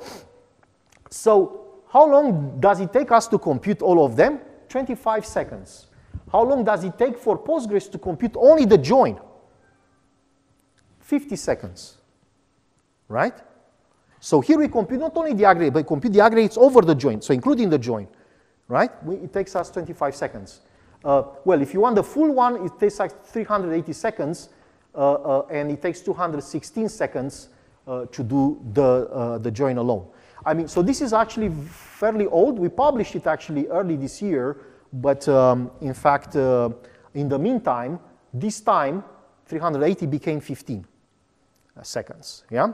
For that, we use additional engineering techniques, so it's not only complexity playing a role, but using compilation techniques, using a lot of things about cache locality of computations and so on.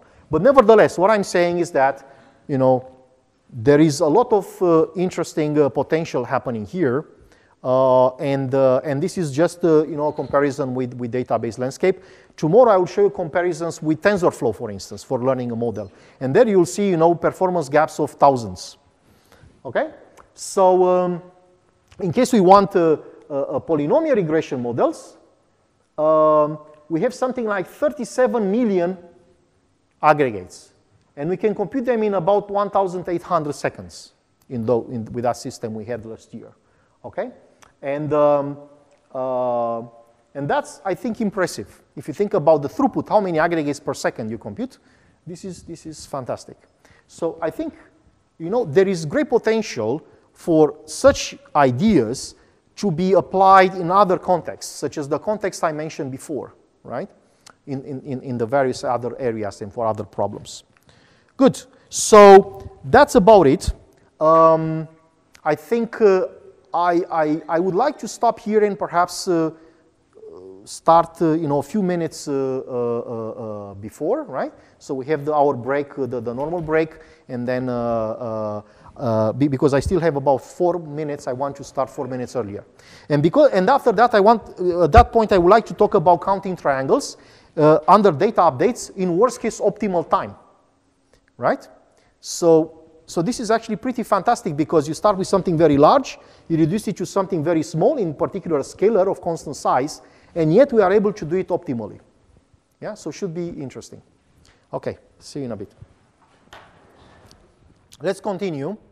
So I will use this hour now to talk about this counting triangles problem, the dynamic version of counting triangles, and hopefully there will be some time left for us to discuss some quizzes. Okay? So first, what is the problem we are trying to solve here?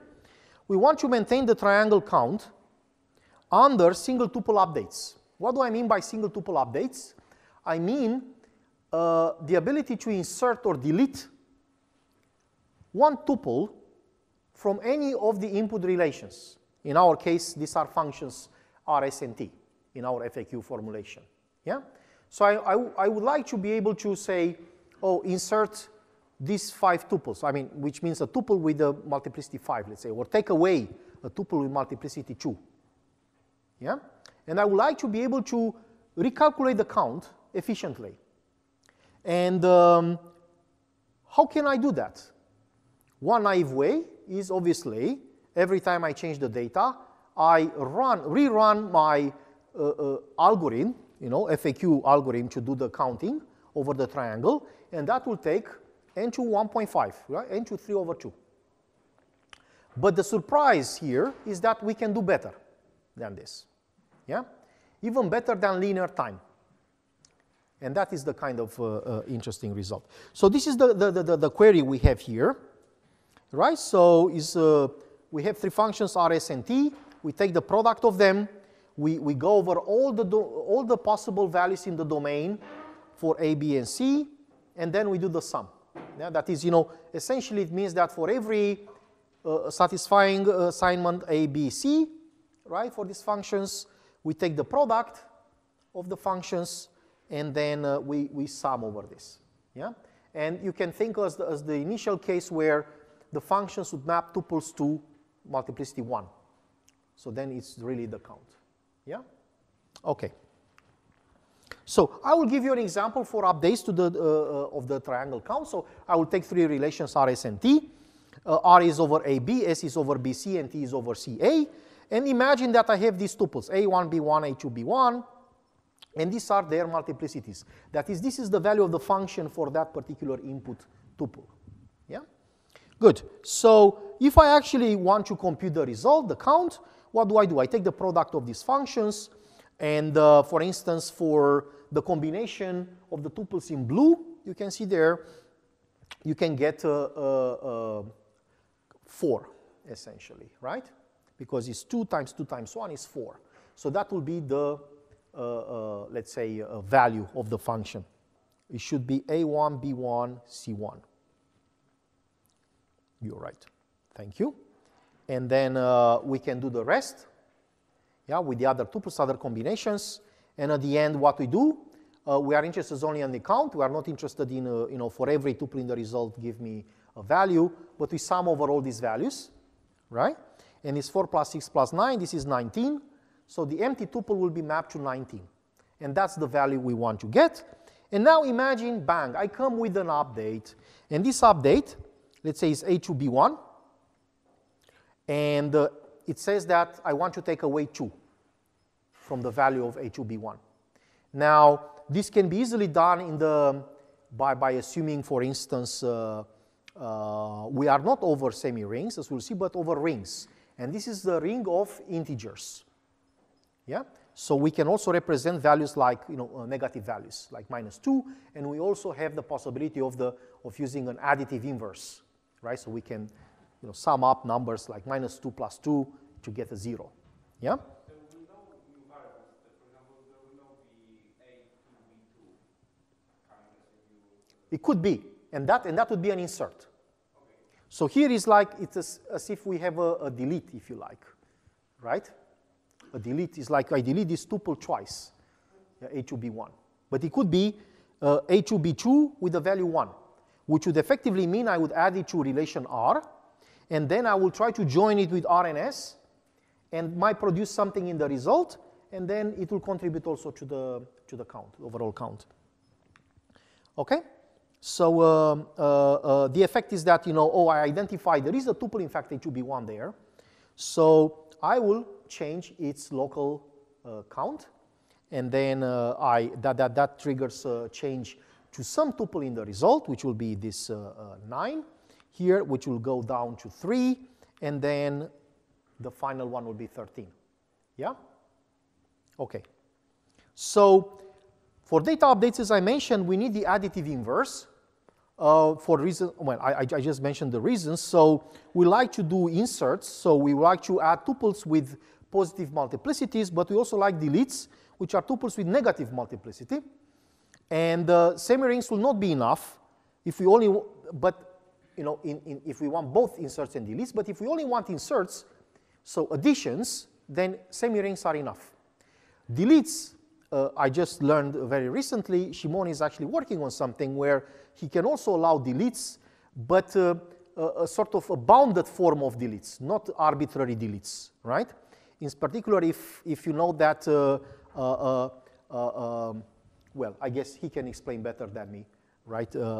In fact, you have a bounded number of possible scenarios, in which you can delete. So recall for me this definition of commutative semi-rings that we use for the FAQ. So we have for the addition, we have the commutative monoid with identity element 0. For multiplication, we have a commutative monoid with identity element 1. We have a multiplication that distributes over addition and annihilation with 0. Now, if we want to go to rings, what changes is in red. In particular, now we have this additive inverse here. Yeah. So for that, we will need a commutative group or an abelian group. And as examples, we have, for instance, the ring of the integers, of the fractional numbers, of the real numbers, the complex numbers, the polynomial ring, and there are a lot of other rings, in fact. Designed out there, not only from maths, but also for specific applications. For instance, a paper which I give in references shows, gives particular rings necessary for updating regression models, right, on the fly, and that is, can blend in very nicely with this FAQ framework here. But I'll not go more over this here. So the problem we try to face is this, right? We frame it as follows. We start with a database, let's say D0, and imagine we are allowed to keep some auxiliary data structure. Let's call this A0, and that together with D0 and the query can give us a means to compute quickly a triangle count. And that would be the result Q of D0, okay? Now imagine that from D0 we migrate to D1 by a single tuple update. So only one tuple we want to insert or delete.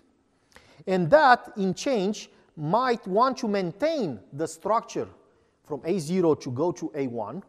So we have to maintain this auxiliary data structure, and together with it, we can actually then maintain our query result. And so on and so forth. So we may want to do several such updates, one at a time, and we want to, at all times, be able to maintain some invariance about our auxiliary data structure, about our database, and for the query result, we want that query result to be actually correct, and we should allow an answer time to be constant. That is, at any one time, if I ask, give me from the data structure representing the result, if I ask, give me the actual result, I should be able to give the result right away.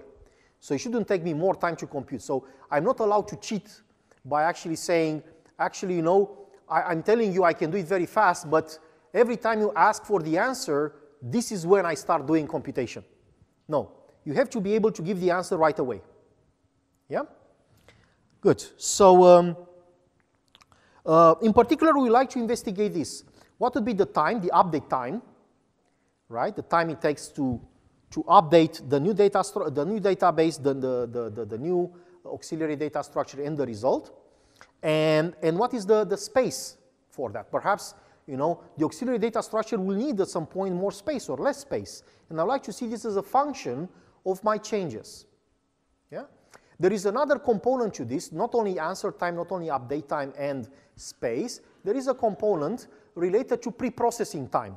That is, at the very beginning, before you start doing anything, I mean accepting updates, you are allowed to do some pre-processing. That may involve, I don't know, creating your initial data structure, auxiliary data structure, creating your initial query result, and so on, right? And once this is done, you are not allowed to, you know, call it pre-processing, whatever you do later. It will be just update time, yeah, or answer time. Okay.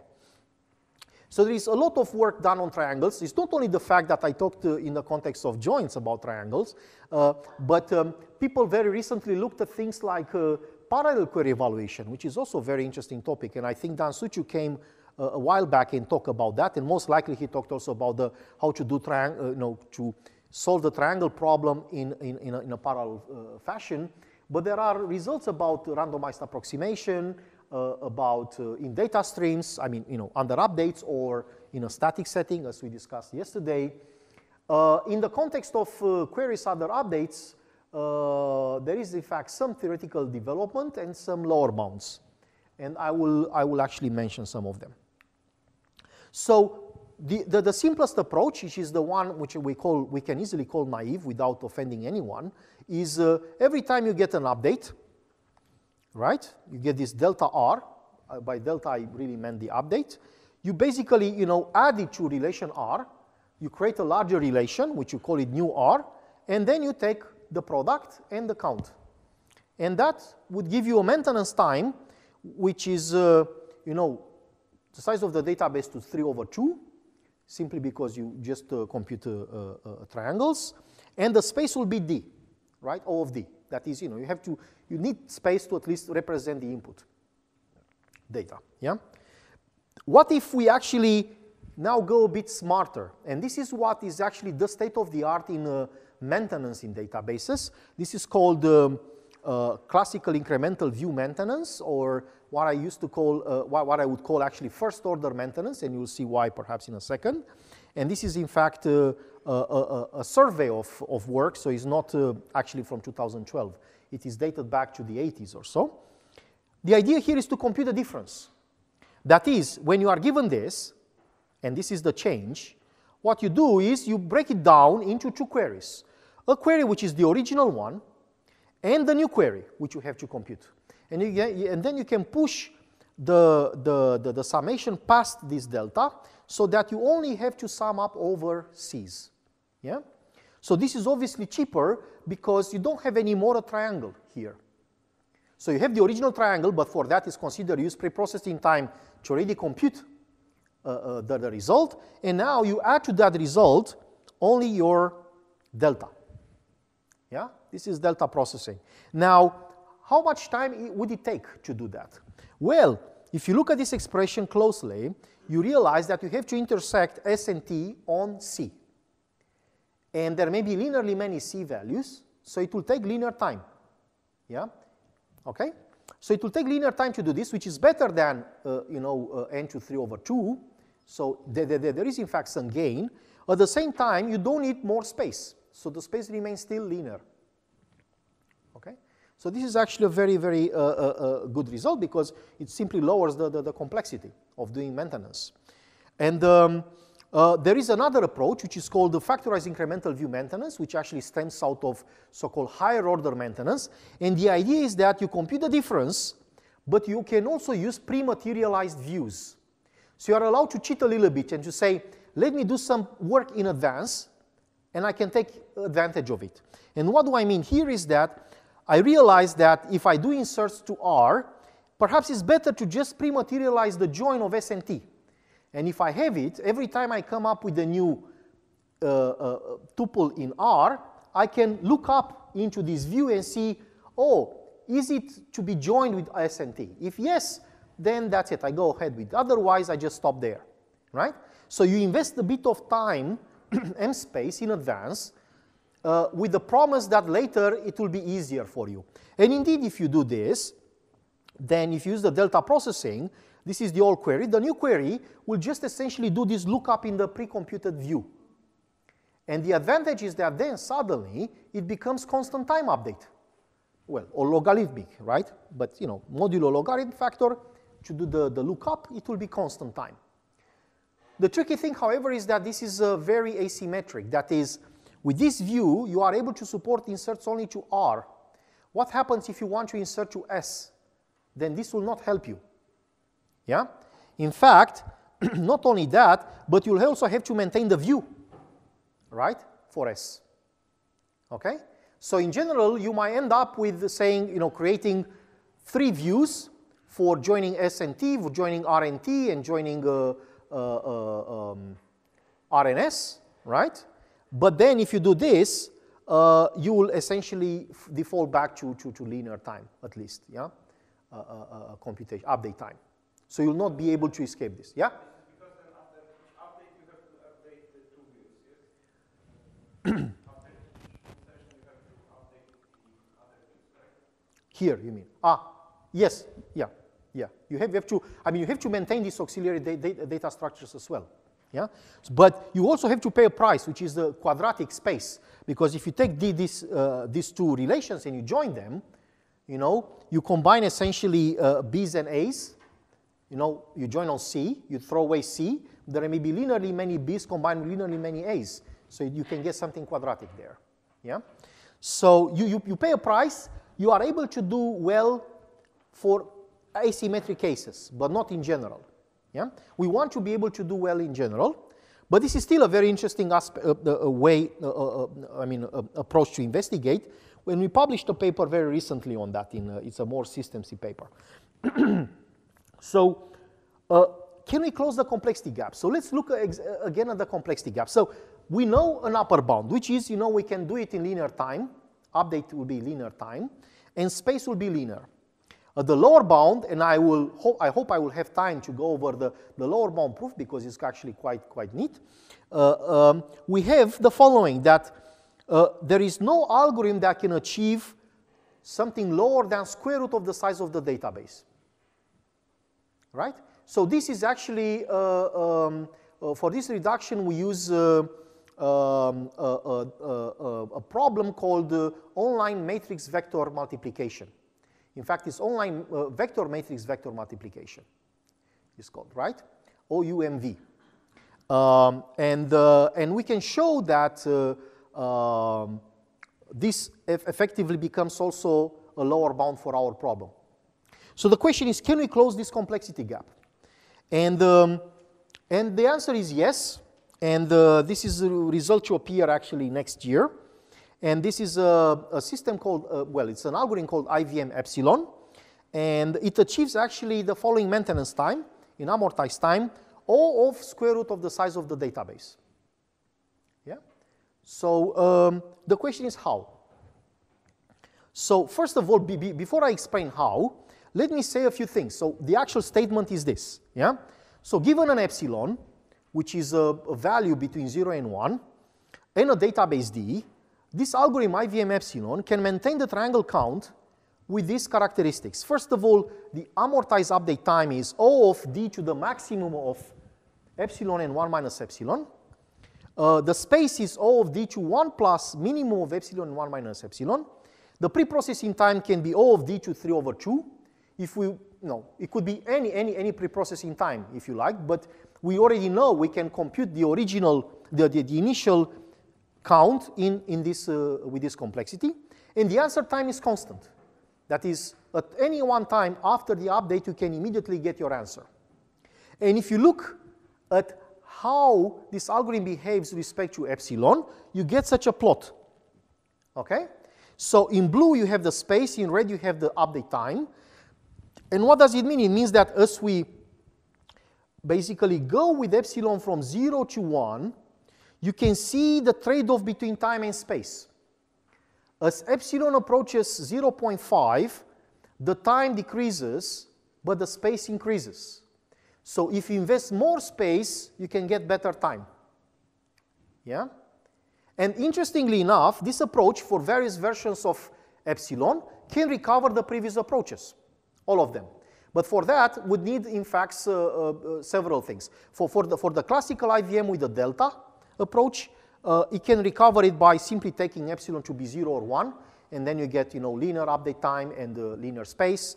If you want to recover the one that uses the views, you would need actually different epsilon values for different relations. And interestingly enough, with this 0.5, which is where epsilon, the epsilon value for which we get the optimality for our update time, that says effectively the following, that you can update, you insert a tuple, it takes n to 0.5. Insert another tuple, it takes again n to 0.5, amortized, right? So if you insert n tuples, which is the number of tuples you have in the database, let's say, you want to have in the database, it will be then n to 1.5.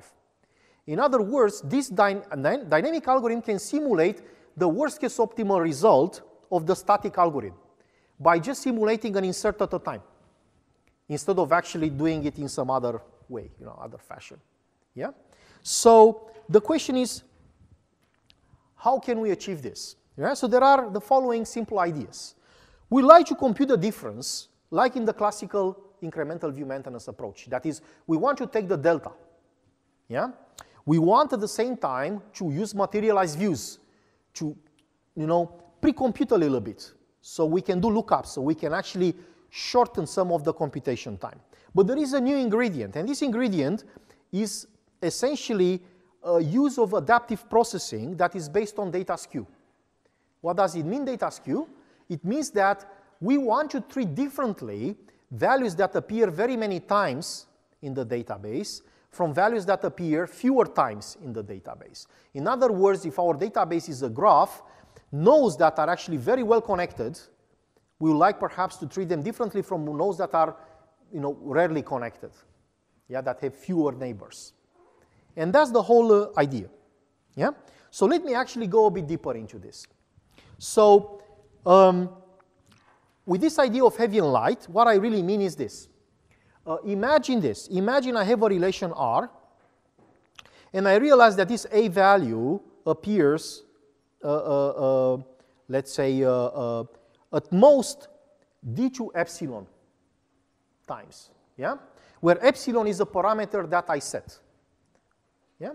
So this is the threshold. This d to epsilon is my threshold, which says that if a value appears in my relation R, or A value appears in my relation R less than this threshold, then I consider this to be light. Otherwise, I consider it to be heavy. And I partition a relation R into the heavy part and the light part, okay? Based on A. And I call this with an index RH and RL for light and for heavy and light, respectively. And I do this for all the relations, okay? And then we can derive the following bounds. If I have an A value and I look inside the light partition, I know that there can be at most d2 epsilon values there, right? Tuples. I cannot have more because A is light. The same time, I know that if I look in a relation and I wonder how many heavy values I can have, well, the number of heavy values can be at most d2 1 minus epsilon. Because if each of them has at least d2 epsilon values, the number of them must be less, right? It cannot be that each of them has more than d2 epsilon values and the number of them is above d2 1 minus epsilon, because otherwise I get more tuples in general, right, overall, than my database size. Is that clear? So these are the two bounds I'm going to use, in fact. So this is why it's important that you actually get them at this stage. So we partition S and T in the same way. And now our query Q becomes, in fact, a bunch of queries, right? Because we have to look at combinations of the various partitions. We have to combine light for S with light for R and light for T, or any light heavy for each of them has to be combined. We have, in fact, 8 queries in total.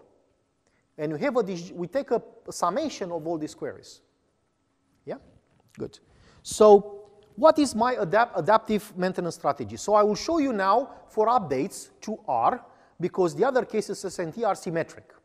Yeah? Our query is symmetric in this sense. So imagine I have such a query, right? So I say R star, by this I mean R can be any light or heavy, okay, because I do update to it in this case, but S is light and T is light. So this means that for each B here, I can have at most d2 epsilon C's, right? And for each C, I can have at most d2 epsilon A's. Okay? So how can I evaluate this? So if I look at this query and I take the delta, so I replace R by delta R to find the delta of it, right? So the value B becomes B prime, so a constant. The value A becomes A prime, so another constant. Okay? So what I'm left with is to take the intersection of these C's from S light and T light. But because B prime is set, how many possible C values I can have for that B prime? D2 epsilon, right? Yeah. So D2 epsilon, I don't even care how many C's I have on the other side. I can have at most linearly many, right? But I take an intersection of two lists, okay, where one of them has size d2 epsilon. And we discussed about list intersection, right? That it will take time proportional to the minimum of the sizes of the two lists. So we get O to d2 epsilon for this approach. Okay, let's look at another combination. So we look at combination where S is heavy and T is heavy. So now, by putting inside the delta, we end up with this. So let's reason about this. What does this mean? This being heavy here effectively means that the number of C's I can have in that relation T heavy can be at most d2 1 minus epsilon, right? So d minus epsilon, I don't care about how many I have here. I take the intersection at most d2 1 minus epsilon. Now I go next and I say, how can I evaluate this one where S is light and T is heavy? I have two evaluation strategies which I want to show you. One is I go over S and then I look up into T, and the other one is I go over T and I look up into S. So if I go over S and I look up into T, what I realize is that B prime being light, it can have at most d2 epsilon C values, and that gives me this complexity, d2 epsilon. But the other approach says I can have at most d2 1 minus epsilon C values because I'm heavy on C here, yeah? So it gives me this complexity. So this strategy, in fact, would give you something of the form of d2, the minimum of epsilon and 1 minus epsilon. But there is yet another case, and this is the case where S is heavy and T is light. In this case, if I try to solve it in any way I like, it gives me linear time. So this is the culprit where the previous approaches were linear. This is the reason why. In case S is heavy and T is light. So what do I do? In this case, I create a view. I create a view that joins exactly these partitions, S heavy and T light. So in that case, I can just look up into this view, and that will take me constant time. But then, the downside is that I create a view. So I have to maintain that view. So every time I get an insert to S or to T, I have also to account for that for my view. So the question is, can I still maintain these views that I create efficiently? Can I maintain them, or it will take linear time for them? We'll look at them on the next slide. But first, to summarize this, we get the following. If you take the maximum of all these times, this is it at the very bottom, is the maximum of epsilon and 1 minus epsilon. And that is the maintenance time. Okay? So now, let's look at the materialized views. I talked about this view where I join S and T, S heavy and T light. Yeah? But symmetrically, I will also have to consider the views created for the combinations R and S and T and R, because the query is symmetric, right? But let me talk about the case where I maintain this view, RS, R heavy and S light, under updates to to R and S. So effectively, if I do update to R, I end up with this.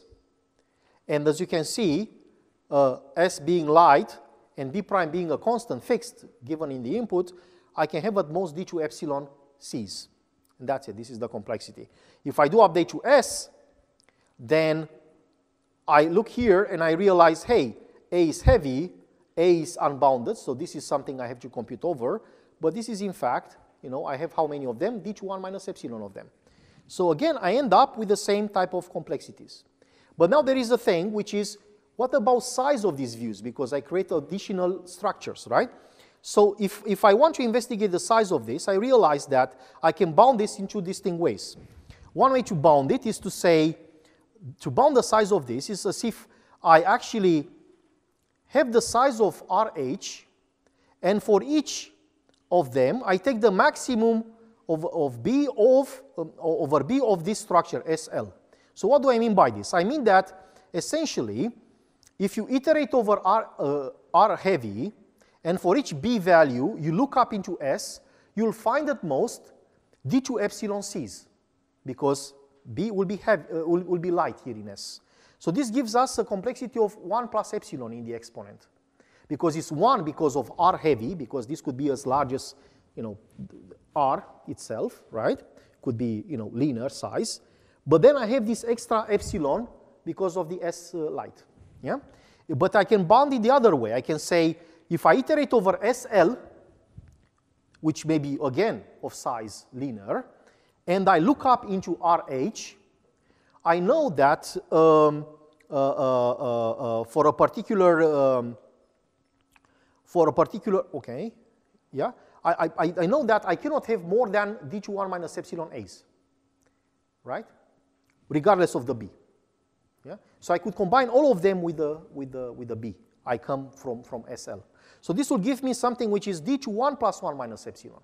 So again, if you look at the sizes, the spaces, you realize that this is, if you take these two together, is 1 plus the minimum of 1 plus epsilon is 1 plus minimum of epsilon and 1 minus epsilon. Right? So that will give you the space. Okay? So these are the only extra views we construct, and they all have the same analysis. Yeah? And that gives us actually what we wanted. But there is one important thing, which is actually half the paper. And I will just present high level what this is here. Full details are in this paper, which is actually, you can have it on the archive. The trouble is, we do this analysis based on heavy and light, and what means heavy and light. But under updates, our notions of heavy and light may become deprecated.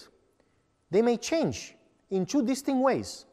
One way they change is that a value, simply by inserting many tuples with that value, may become heavy, although it was light before, or by removing it from heavy becomes light. Yeah? So you have to account for that somehow.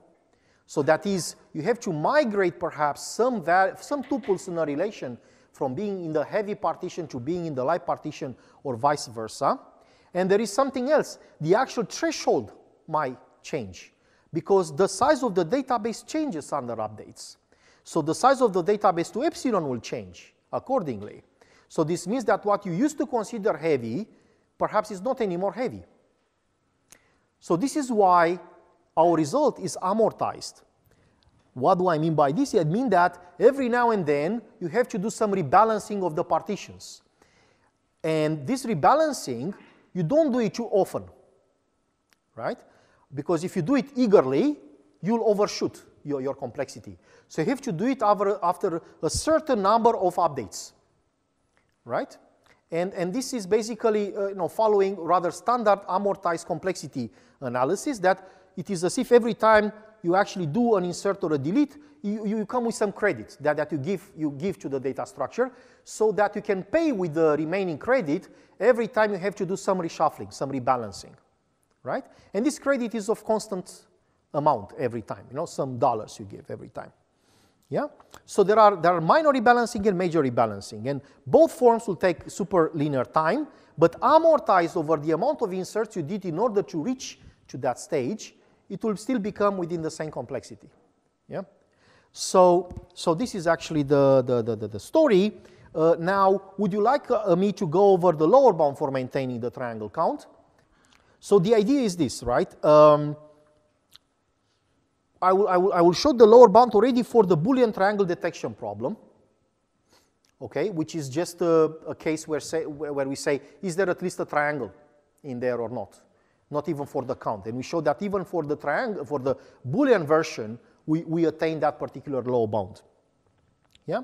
So the claim is this: for any gamma, positive gamma, strictly positive gamma, there is no algorithm that incrementally maintains the triangle detection problem with this amortized time, which is square root of d minus gamma, so essentially less than square root of d, and the answer time, which is d to 1 minus gamma, that is sublinear answer time.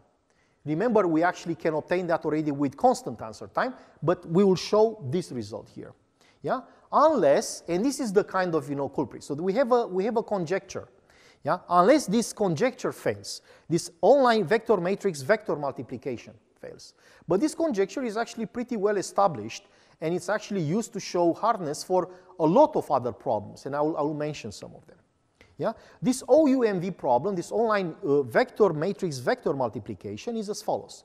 You are given as input a Boolean matrix M, which is n by n, okay, and you have n pairs of vectors, u1, v1 to until un, vn. Yeah? And these are Boolean column vectors as well. And the goal is, after seeing each pair of the vectors, you want to output this particular multiplication. You take the transpose of the first vector times the matrix times the other vector. Yeah? It's per vector, right? If you think about it, what effectively this amounts to is this. Yeah? So you have this, yeah, which is 1 by n. This is UR transposed. Then you have your matrix M, which is n by n. And now you have the vector VR, which is n by 1, right? So you multiply these guys. If you think about this multiplication, this gives you a 1 by n vector, and this gives you a 1 by 1. Yeah? It's essentially a scalar. Yeah? And this being all a Boolean, effectively it would amount to checking whether you get a 0 or 1 answer for this. Yeah? Which effectively, as we will see, amounts to saying the result of my triangle query is empty or not empty.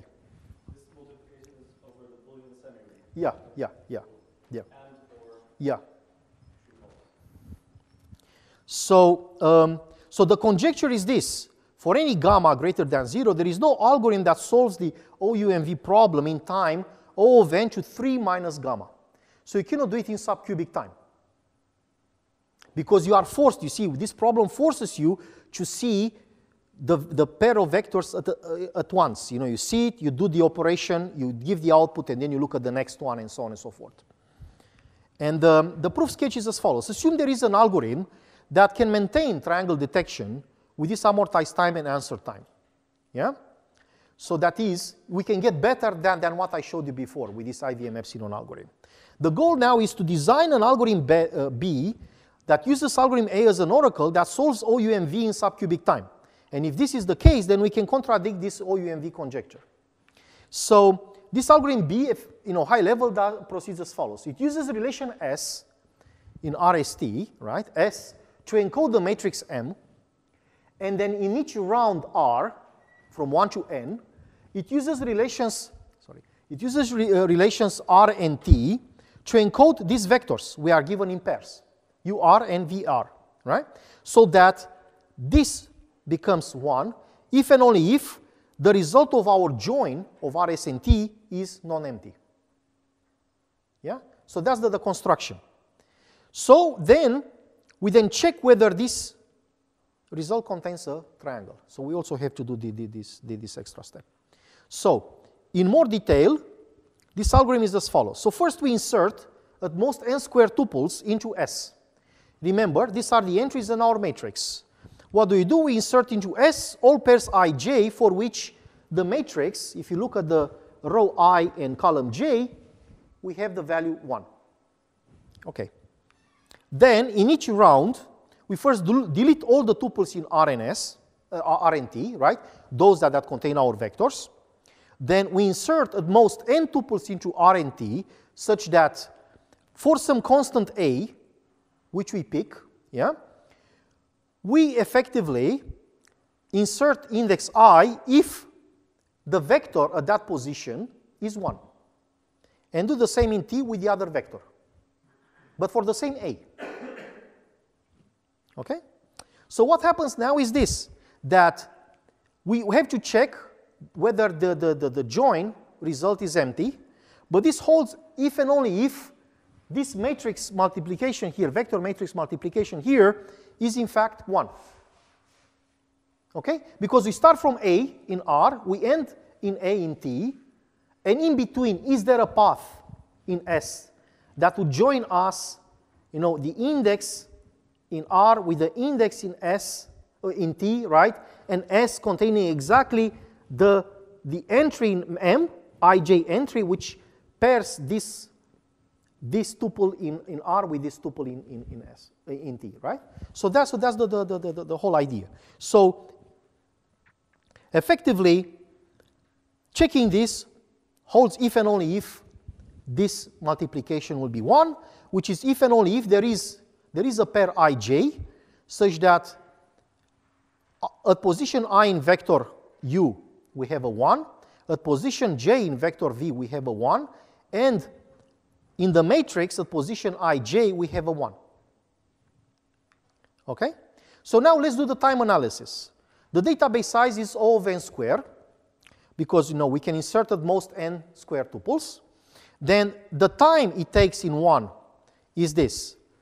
How many updates do? We do n squared updates here, right? And then each update would take time, right, which is the size of the database, which is n squared to the power of 1 over 2 minus gamma, because we said our algorithm A can give us that time, can give us a better time than square root of the size of the database. So this gives us effectively a time which is O of n to the power of 3 minus 2 gamma, right? Because we do this simple computation here. What about the time in each round in point 2? So we have, first of all, we have to delete all the tuples in R and T, but there are linearly many, so this accounts for 2n. Then we have to insert them back. This accounts again for 2n, so this is the number of updates we do. And each update would take this time, right? The size of the database is n squared, is 1 over 2 minus gamma, is the time per update, right? Because this is the size of the database to the power of the update. And we say also answer time would be this, because you also need the answer time here. And we said that the answer time can be sublinear. So then we get something of that form for the complexity of this round in step 2. But then we have n rounds. So if we have n rounds, we do this n times, so we get this complexity. So ultimately, the overall time will be this one in red, which says that we can be subcubic, right? but that obviously violates our conjecture. Yeah? And that's it. That's the way you would show this. And you can use the very same trick to show a lot of other queries, that they actually cannot go below square root of d, of size of the database. Okay, so very, very brief notes. So there is this paper, which I link here, by Hensiger and others from 2015, where they use this OUMV, right, together with another one, which is called the online matrix vector conjecture, to show that to show hardness for a lot of problems. So this is actually a pretty nice trend these days in algorithms. People try to bring structure to the P class, to the P time class, by showing hardness, by showing that, for instance, some problems cannot be done better than, let's say, sublinear, than linear time, let's say, or quadratic time or cubic time. Yeah, and not only dynamic problems but also static problems. Yeah, and another person working on this, I think, is Williams, right? Yeah, from MIT, working on the same type of problems. So here examples, for instance, that were shown. I mean, hardness for them was shown using the same type of conjectures: source to target reachability in a graph, source to target shortest paths in unweighted graphs, or transitive closure. Right? So there is an even larger amount of such problems these days, actually, that actually are shown to be at least as hard as some very basic problems, like these matrix problems out there. Okay? Okay, so that was my part on this IVM, to give you just a bit of a, I think it's interesting, and I think this technique I just showed here can be easily used now to show other queries, and I would like you to do that, in fact, yeah, if at all possible, and I would like to do that with you. So now for the quiz, I have a couple of queries. You can pick one and we can discuss, and I have at the very end also, I give a couple of queries here for which I would like us to do a dynamic algorithm to see whether, what would be the update time, what would be the space needed to maintain them, and whether we can get some optimality here, right? So which problems would you like me to start with? Should I start with these ones, or should I start with the FAQ ones and see how we can rewrite them? A, B, B, C, C, D, D, A. Okay, A, B, B, C, B, D. Yeah, let me start with the second one. Okay, so the second one essentially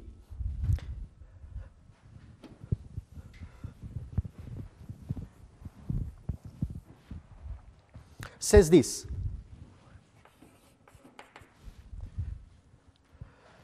Says I have R, A, B.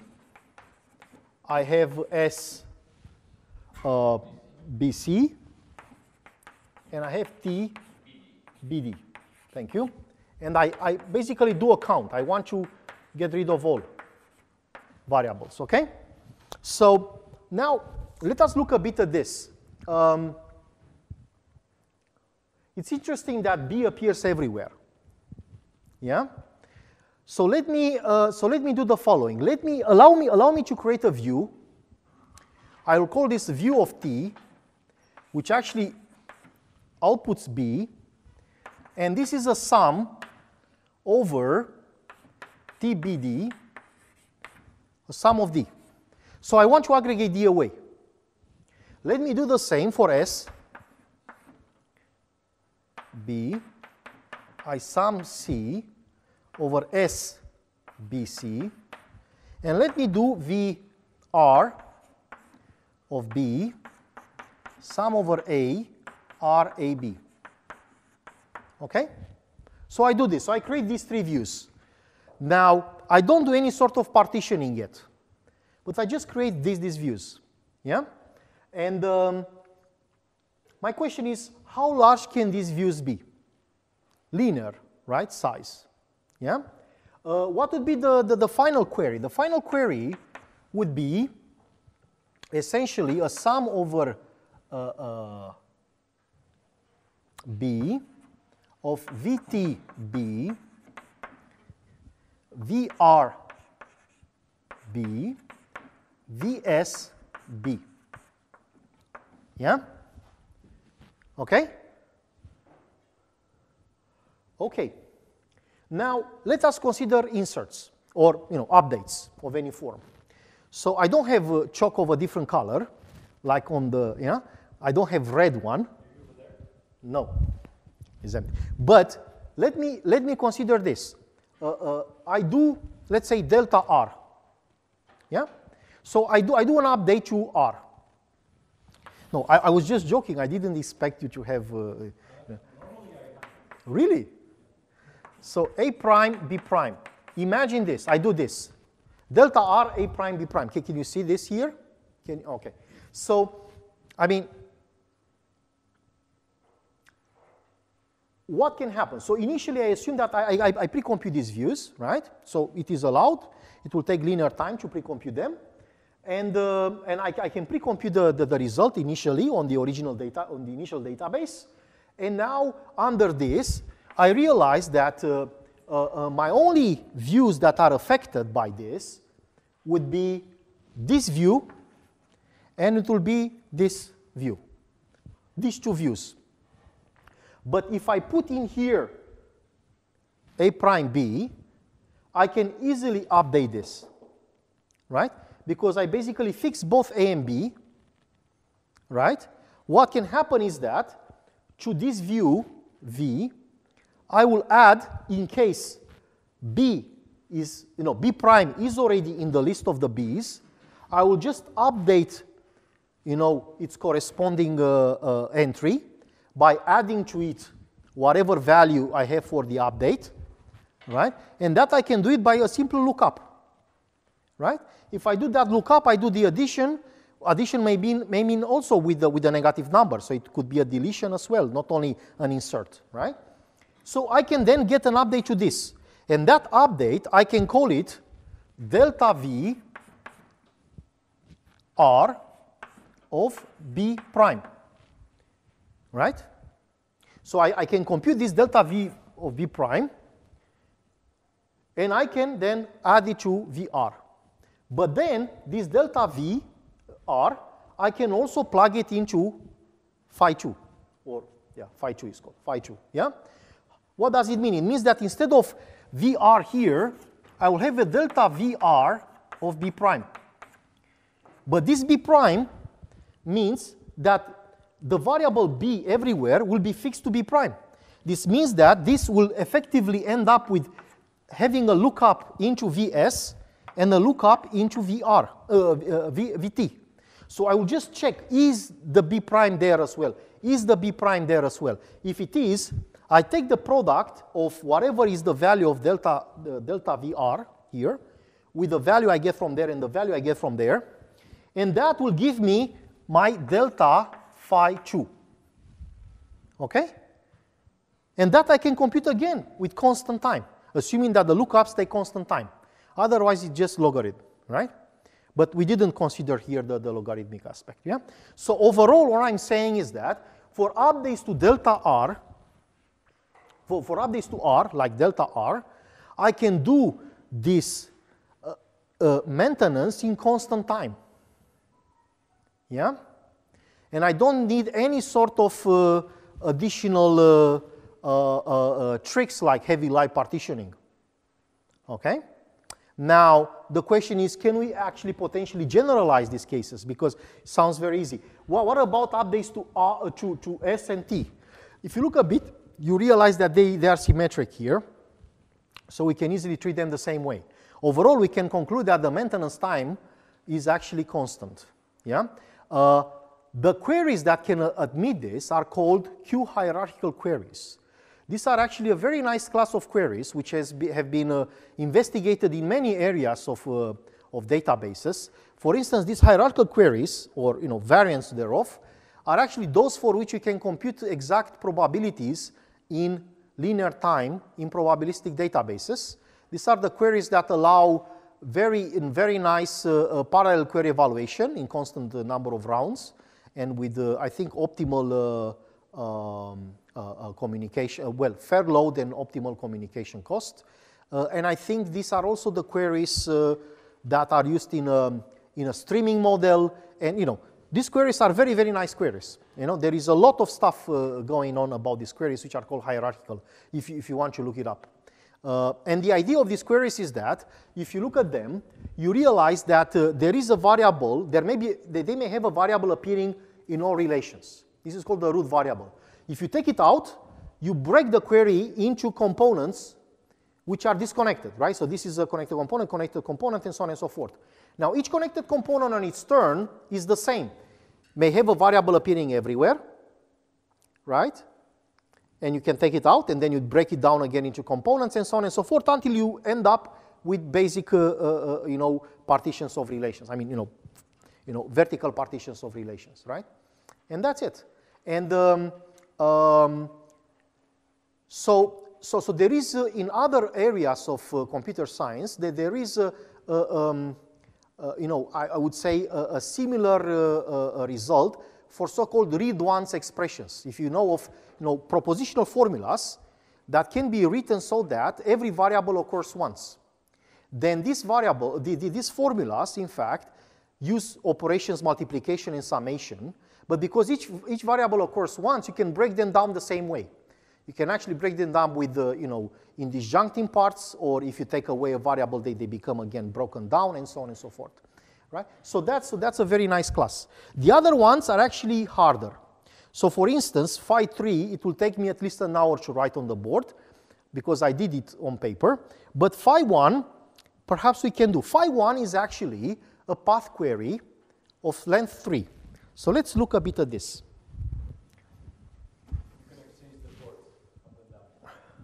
Oh, yeah. But I mean, I already erased, so sorry about that. So RAB, SBC, TCD. And then I aggregate away everything. And this is my query, phi 1, let's say, right? So first, one remark about the hardness of this query. You remember in my exposition of the hardness, you remember here, I basically said that I can actually take this online vector matrix vector multiplication problem, and I can cast it into my database setting. Well, I can do the very same thing here. I can actually use S to fill in the matrix M. I can use T for the vector VR, and R for the vector UR transposed. The only difference in that proof to show the hardness is that there, in order to get a triangle, I wanted to make sure that D and A talk about the same variable, the same value. So it's like, it is the same node A, we start from this, we go there, and then we come back. But here, we don't need that. So the only change in the proof would be to say that in R, we start with something like A1, and in VR, we end with something like D1 or something. In particular, that can be seen as a proof because a triangle is a special case of such a path of length 3. Right? So that is, we already have a lower bound for that case. Yeah? What about the upper bound? Well, the upper bound turns out to be exactly the same as for the triangle query. It can be shown to be exactly the same as the triangle query using exactly the same formalism I actually showed here. Right? So you construct the same type of views, okay? Yeah? And so on and so forth. In fact, you can do a little bit better by realizing the following. You realize that A and D are not really used in any join, right? So you can, in fact, create a view over T, let's say VT, similarly to the way we did before, where we aggregate D away. Because these views, which are over C, these views can be maintained very easily, the same way we did them before. Similarly, we do a VR over B, we aggregate away A. Yeah? We can maintain these views trivially. So we end up, in fact, with a query which basically aggregates away B and C over V R of B, SBC, and VT of C. Okay? So we end up with simpler queries. Now, there is the following trick. Let's look at this relation, VT. Yeah? Should we partition it into heavy and light? Does it make sense? Not really. You know, each value occurs once. Yeah? There is no, I mean, it's by default light. Right? Similarly here. Okay? So what we are left to do is to partition S, okay, into heavy and light. But for partitioning, we can use both columns. So we can create 4 partitions if we like. We can create a partition where both are light, both are heavy, one is light, one is heavy. Okay? We blow up, we get 4 queries. So we get then 4 combinations with the others 4 queries. And we do the very same analysis we did before. And we see where we need to create a view, where we don't need to create a view, and so on and so forth. Yeah? And then we solve it. Yeah? So that's the way you could solve this query, for instance. Yeah? One thing we actually struggled a lot is with the following query, a path 5 query. We have a path 5 query. It turns out that the path 5 query, we eventually ended up showing that you cannot maintain it in sublinear time. So the goal now, and I would be very happy to, pick your brains, yeah, is to look at this. Can we define a class of queries that can do, can be maintained in square root of n time? We already know a class of queries that can be contained, the class of queries that can be contained, it can be maintained in constant update time. Yeah? So now, the triangle and this query would be in this class that can be done in square root of n. But there are other queries that can be done in square root of n, optimally. And then we like to look at the next border, which is linear. And then another border, and so on and so forth, right? So it's quite interesting, actually, to look into all of this. The other query, which I actually posted here, and it would be great if you actually, guys, would like to look at it. It will take a little bit more work, 5.3. 5.3 is essentially our loop 4 query, if you remember. This can be done. Actually, the lower bound for it is, again, you cannot do better than square root of n, or of d, right? But we were only able to come up with an upper bound, which is something like size of the database, the d to the power of 3 over 4. Yeah. So 0.75, but not 0.5. So we weren't able to close the gap there, actually. So this is a very interesting open problem. Yeah? So in case you are interested, contact me, and I can show you how far we got so far, and how we can go further. A part of that, if you'd like, we can go over some of these aggregates if you have the time, or you can do alone your aggregates. Next time, I will take perhaps less time with the lecturing, and then more time, and we can go over several quizzes, including these ones. So I want to give you a chance to also work on your own on the quizzes. Yeah? Yeah, we can end it here. Okay. Thank you.